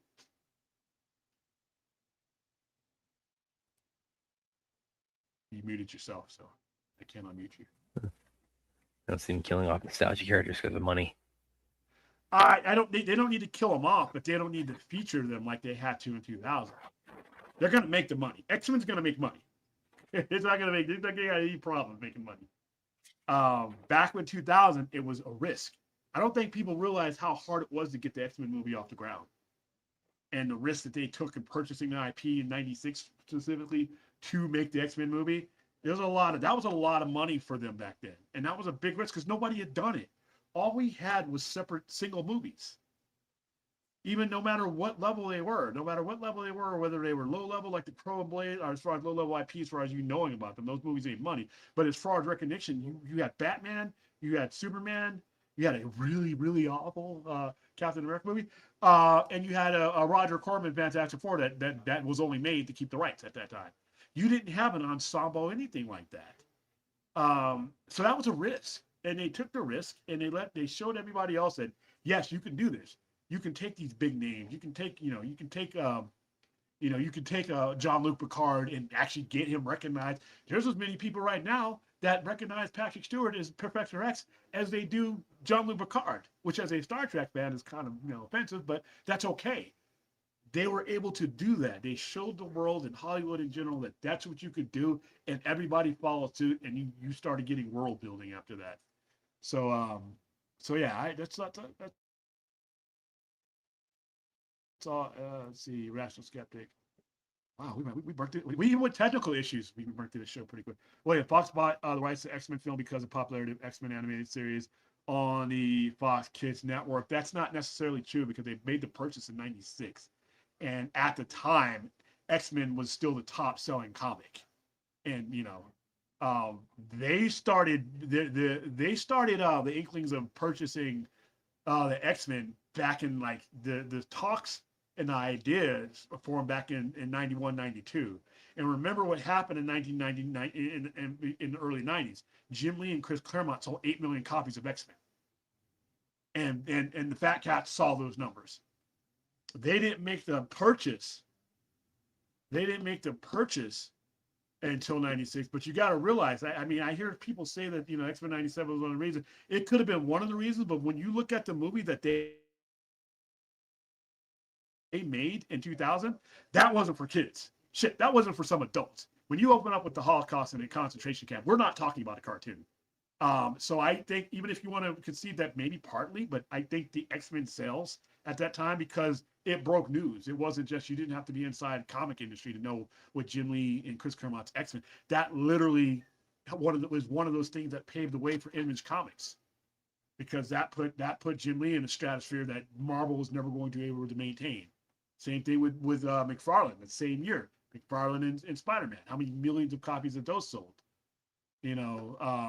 So they were paying attention to the comic sales in the 90s. Spawn, only reason Spawn got made is because Spawn sold millions and millions of copies. So that could be part of it, but I'd say there was a good portion of it because when they started the talks to get the X-Men IP, it was years before they actually made the transaction. Equally. And I don't dislike them for what they are, for the quality of what they are. I think the people who made those shows all those people who did those shows did their jobs well, and they did them at a high level. And those are high quality shows. That's not my problem with those. My problem is the influence that they had on their genre and their IPs going forward. I think that was an inflated influence that really shouldn't be there, because those were created and marketed towards a different audience than what you're aiming movies and comic books and everything else on. So that's it. I don't have anything distinctly against those shows as they were. I have a problem with the influence that they had. You can still feel the influence from Batman whenever you have a conversation when you want to go have a brutal take on Batman. A lot of those people will use the animated series as their basis. Then I'm using something else. So we're talking a different language. So it's not more of a dislike. I dislike the influence. So let me make that clear. If you like X-Men 92, you think it's a quality series, I can't really argue against you on that, because it is a quality series. So is Batman the animated series. But the influence, because the goals of those shows were different than the IPs were, I had a problem with it. And it's, the new intro is pretty good. I skip it. I just went right to the damn thing. Let me know if you need anything, man. I don't want to ignore you. William Abiarad was the producer of the cartoon 2000 film, and it's the reason he gave. Yeah, but Abiarad wasn't the original person that put the purchase in motion. I don't even think Abiarad was with them when the original, because they were looking to make X-Men motion pictures in the early 90s. I don't know where he was at then. And even still, whether or not the popular, I'm not going to dispute that the cartoon was popular. And that actually underscores my case, because you're making movies for grown people. So make movies and content for grown people. If you're telling me the popularity of something is one thing, that just tells you the brand is strong. But the 8 million that Jim Lee and Chris Claremont sold told you the brand was strong long before that cartoon ever existed. So that just tells you you have a strong brand. Where you go with that brand is completely different. Because if you watch the opening scenes of X-Men 2000, I'm sorry, I don't feel any cartoonish. I feel kind of dirty. And well, and feel just the way that film opens up. So the influence is where I'm going with it. Would you agree with doing X-Men movies without Wolverine using Jackman? When they No, I basically don't did want that to with see First Jackman Class. anymore. They basically did. I mean, he has a cameo in First Class, but that's about it. I love Hugh Jackman's his Wolverine. They also did that in Dark Phoenix. But just like maybe not the best example. I've had that era. If I sat down at that table, I left that table full and satisfied. I'm ready to move on to a different thing on your menu. I'm ready to move on to maybe a different restaurant. And I'm ready to see what the new chef has. I'm ready to see what the new ingredients would taste like. I've tasted all that. I've experienced Hugh Jackman as X-Men. I've experienced the Fox X-Men, and I mostly loved them. But the point is that era is that era. It's time to do this. It's time to do what was promised back when they started pursuing these IPs, to get them back under their umbrella. You didn't pursue these IPs. Is that what you did? You did this to just give me some shit that's already been done? That doesn't even sound good. So, like I said, love Hugh Jackman. I think he's been wonderful. I think he's been great as Wolverine.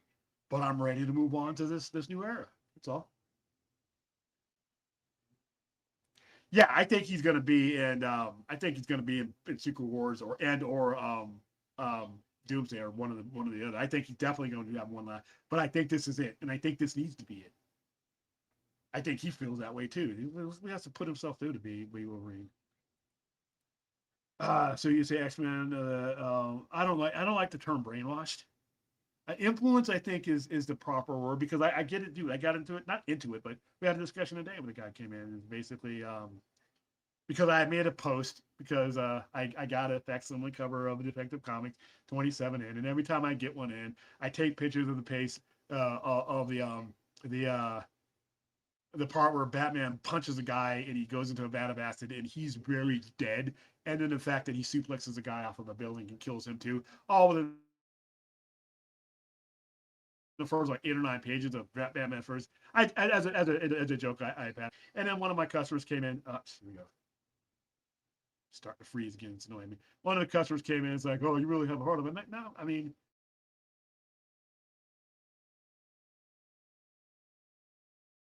And he froze again. Yeah, William froze right in the middle of it.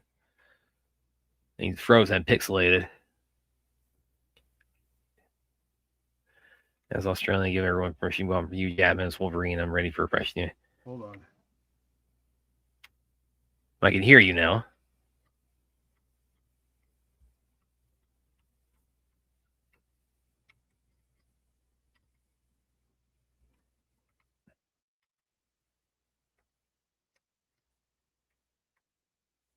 Oh. It was me again, okay. As an Australian, I give everyone permission to move on.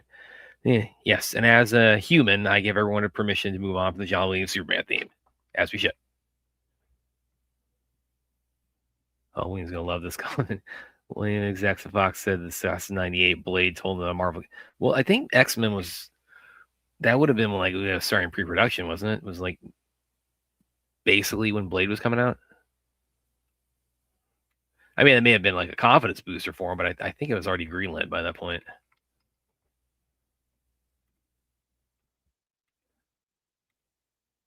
Okay, William froze and got kicked out of his own stream somehow. Yeah, again, it's like and I could see like I'd seen like people suggest like Carl Urban, but yeah, he's not much younger than Hugh Jackman. Maybe this time what if they actually got somebody who's actually Canadian this time? Yeah, it's a StreamYard thing. We're just fucked. Yeah, it's Which really I just did it on problematic internet this because evening. my internet is fine because I got other things running on I it. really we had like a quarter of the show where you were like off trying to fix it. Yeah, but to and plus I got a guy to answer your question. Oops, hold on. What was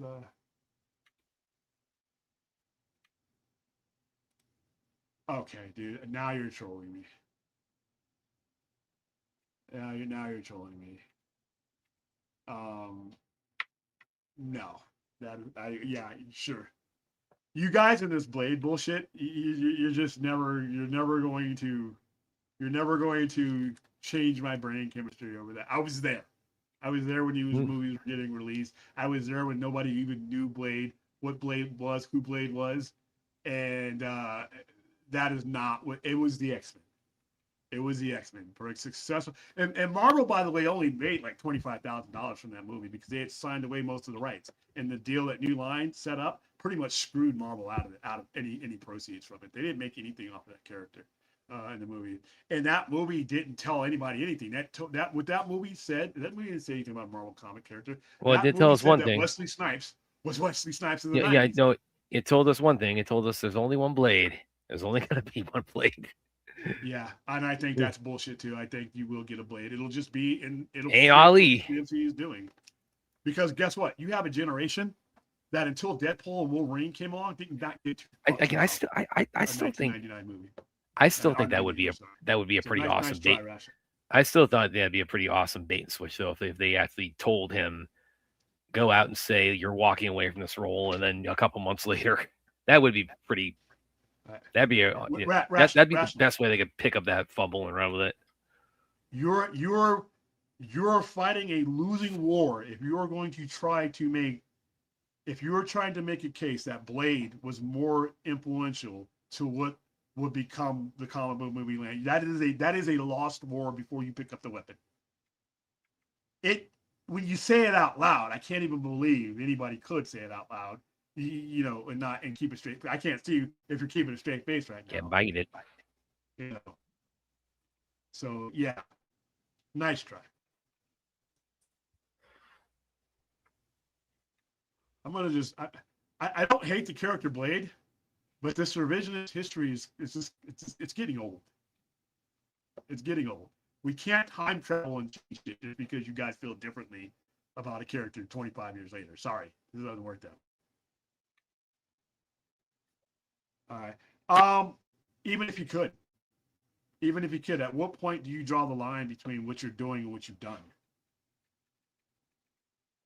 Do you want at what point during Wolverine's career do you want to portray him at? Do you want it to be a 60-year-old man for the next 15, 20 years? Whether he could do it or not, I don't think he wants to. But whether he could do it or not, or do you want a Wolverine, not one that you inherited, but one that fits the story you're telling? And that's the biggest thing about this X-Men thing that I'm looking forward to, is that you're really not inheriting a previous era if you do this right. You're building something brand new, all different. Just like they used to put at the top of the comics. That's intriguing for a universe that's been around since 2008. And you've kind of seen, for the most part, the same characters over and over again because that's been your stars. Now you have the opportunity to build new stars, to build new attractions, to not, how everything was, everything's been tailored around a certain handful of actors. Now we get to relive, we get to do that again, new again. You rarely get the opportunities for something to be new again. I implore them to take every opportunity to be new, to be fun. Not that MCU has been fun, but how many franchises get a chance to basically have a rebirth within themselves on their own credibility and what they've done? I think the problem is that audience can't. Yeah, and that's going to be. Listen, people don't live forever, and I think that's a problem. I think that's more of a fan problem than it is an actual moviegoer problem. But that's something that as fans we got to get over. nobody's immortal, and even the people with the best genes, move on. They grow old, and unless you want that character to die with them, we're never going to tell a Wolverine story again. We're never going to tell a young man Wolverine story again, or a prime Wolverine story again. What do we? At some point, you have to let people pick the tools to tell their story with.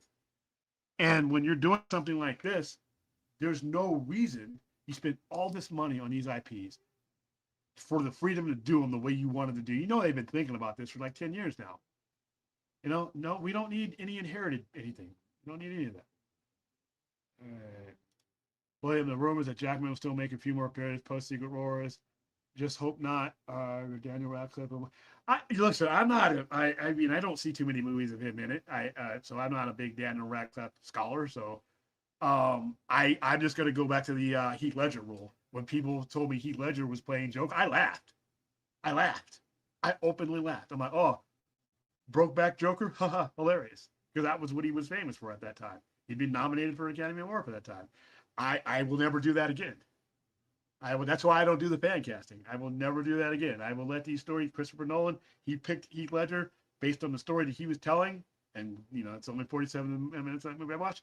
But that's who gets the tie for me. Whoever if the storyteller picks it, So if somebody sat down and they envisioned Daniel Radcliffe as their Wolverine, they're the ones with the script in hand. They're the ones with the production in hand. They know what they mean to do better than we'll ever know. So I can't discount Daniel Radcliffe, but whoever it is, I mean, I don't see any reason personally to keep because if you're saying post Secret Wars, I mean, we're in a new universe. I mean, is he just going to be like Spock from the Kelvin timeline where he's just hanging around, while there's another Wolverine there? I mean, that's possible. I would hope that they wouldn't do that though, because this new Wolverine is going to need some space. It's going to be a shit show for a lot of people who will not accept anything but Hugh Jackman. But Marvel they have to give them that space to grow, to get out of that gravitational pull. No need to kick Jackman in his curve, but this new casting is starting off so well, except for Emma Frost and Mary Waving. It's fine. Except for, wait a minute. You say it's starting off well, except for Emma Frost? Well, sounds like you like her too. All right, guys. I think that's where I'm going to go ahead and wrap it up. We covered everything. I didn't forget anything on the thumbnail. Nope. And then again, I that's think with I don't technical want to test my luck difficulties. It anymore. We're took up having a too quarter many of the show. fucking stupid technical issues built into StreamYard. By the way, I just upgraded the plan, StreamYard. I just upgraded. What are you doing? What are you doing? You got all these new bells and whistles, and I don't know what the hell is going on here. So I'm going to try. I'm going to try this at home just on a test. But I think for the most part, even with the technical difficulties, we got through everything. I think we've answered. Again, the technical difficulties were about a quarter of the show too. Yeah, and still made it through everything. You're watching X Kids on Disney Plus? Nah. William, I hope the X3 being Wolverine in the meantime. I hope that's not true too, because that storyline, I liked her. I like that character. I want to see her again in the next couple. She of probably movies. he was here, Secret Wars. Yeah, for sure. But I don't want to see her in the new universe. I don't want to see any inherited anything. They have it. They have the ability to cast the people. I'm okay with whoever they cast going forward. Let's just go. I want them to give me a story the same way that they made me feel about the Avengers, same way they made me feel about Fantastic Four and Thunderbolts. That's how I want to feel about this new X-Men story. I think that they have the ability to do it. Yeah. Everything has a time and its place. Everything has a time and its place. So, all right, guys. We're only a couple of weeks away from Lantern screenings. I got the rings. Well, not even that. It's like that's a week for tomorrow, I think. Huh? It's a week from tomorrow. A week from tomorrow. I'm sorry. Yeah. For those of you in the Southern Nevada area, you need to stop by the center. Now, does this actually create constructs, that ring? Yes. Oh, okay. That's false advertising here. Oh, that's good. Dude, you were asking for that one. You were asking for that one. So, yep. That's cool. I got more on the way. Might do some different styles, but if you're in the Vegas area, and come down and watch Lanterns with us, I think it's going to be a lot of fun. I'm looking forward to what this show represents. It represents the event feel Are that you gonna I've been looking do? for from the DCU that I have not gotten yet. Are you gonna And I do hope like this does- in the store like we're watching going or to be what? doing it at the Nunnery because we're going to put it on the movie screen. Okay. That's how good I feel about this and how epic I think it. We're going to put this on a 22-foot screen, and we're going to have some good sound going on. And then we're going to talk. We're going to people hang around. Don't just rush out. Let's talk about the show. I'm going to be doing it. We're going to be live doing a watch party while we're doing it, and then interacting with some of the people that might show up. Yeah, but yeah, if you show up, next Sunday night, not just coming to the Sunday 16th, you get a ring. I got different ball supplies last because I got different sizes. So I got ones that fit my hands. I got one that fits women's hands, kids' hands. So it's gonna be a lot of fun. And we'll get a group picture. So the size 13 will, because if your hands are roughly the same size as mine, but we'll make different rings. We'll make different ones. If they don't fit it, we'll get more. They're easy to make. William McCall, Shannon Beatrice. I wish. I don't think anybody of any significance. I mean, you bumped into you're sitting like 3 seats down from Peter Safran at Comic, so I guess they Yeah, and Bill was like, oh yeah, I love that he shared that story where he walks up to him and like, or first of all, you had to, for those of you who were watching the Baka stream last night, Phil mentioned like I guess somebody misspoke during the panel and said the episode's dropping all at once like the following week, and William walked right up to Safran to clarify, and he said now they're dropping weekly from August 16th on, and Phil goes up, and Phil, who was absolutely not a fan of Superman 25, walks up and says, good luck with tomorrow. Yeah, and Peter Safran just okay. But I did want to, because I needed to know. I'm like, dude, he just made a mistake, right? Because I think that would be a huge mistake for, and that got out. I mean, there were people reporting that because they were there at Comic-Con when he made that, and when he said that, he misspoke. Well, yeah, when it's at Comic-Con Hall H like that, that news gets out like that. Those people well, are that's there putting that and out. that's the place too. If you're gonna like change up like your release Yeah. schedule for it, that's where you would announce it. So I stood up, and like he's sitting from me to here. I mean, he's right there. And again, I asked him, shook his hand, and said, "Hey, nice to meet you." Or he made a mistake, right? That's gonna be. He's like, "Yeah, he made a mistake. It's gonna be released. Drop on my line." And that's it. Yeah, that's all. Unfortunately, we I made the effort, for William and I to be talking about the show a little bit early because I tried to get us the screeners, but wasn't able to make that happen, unfortunately. Rejected. Yeah. Story of my life. Which is really, and it was weird when I tell you about like the email where she said, I don't know if I should say it on air, but nah, I don't say it on there. Okay. We still want to embrace ourselves as those people, Okay. even though they spurned us now. All right, guys, please like to subscribe. Next time you'll see me will be tomorrow at 10:30 for the weekend wrap up, and I will have a spoiler-free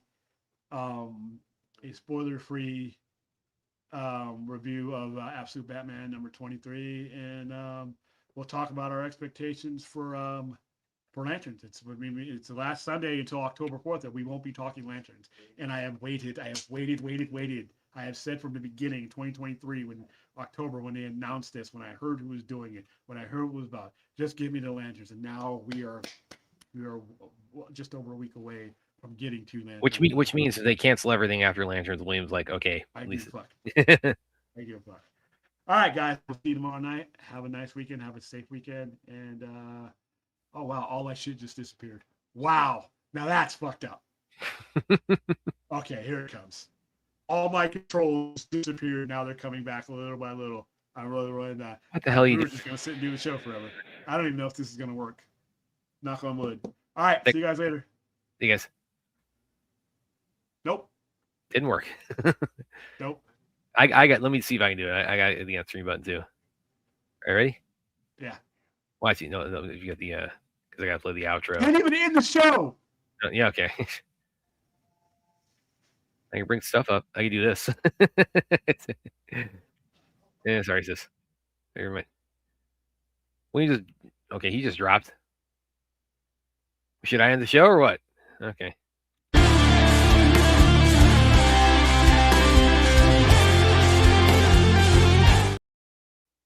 I'm not clear. Wait. I'm going to back that up a little bit because William just kind of disappeared. And he's not even backstage. I don't know if he wanted me to end the show or not.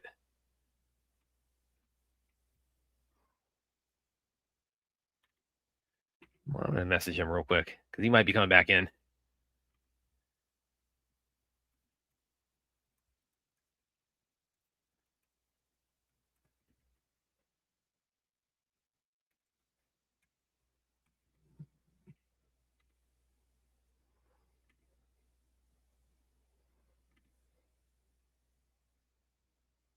Yeah, Clint says end it.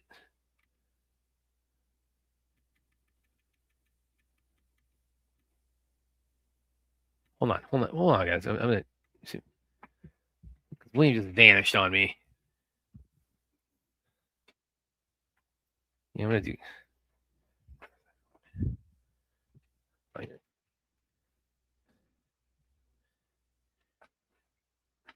Okay, I'm gonna make sure. I'm gonna do something I've never done before on here.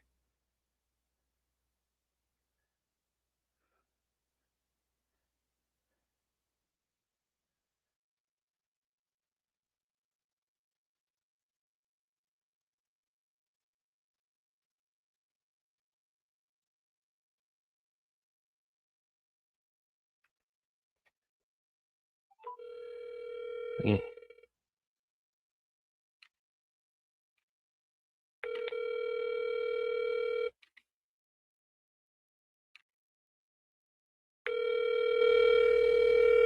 I'm trying to get him online here, guys. Yeah, Did you want me to end the show? You just kind of vanished from the backstage there. yeah, I got checked out. Yeah, in the show. Okay. All right. There you go. William approves. All right. Let's see you guys tomorrow. Let me get the. Okay, really. All right. See you guys tomorrow.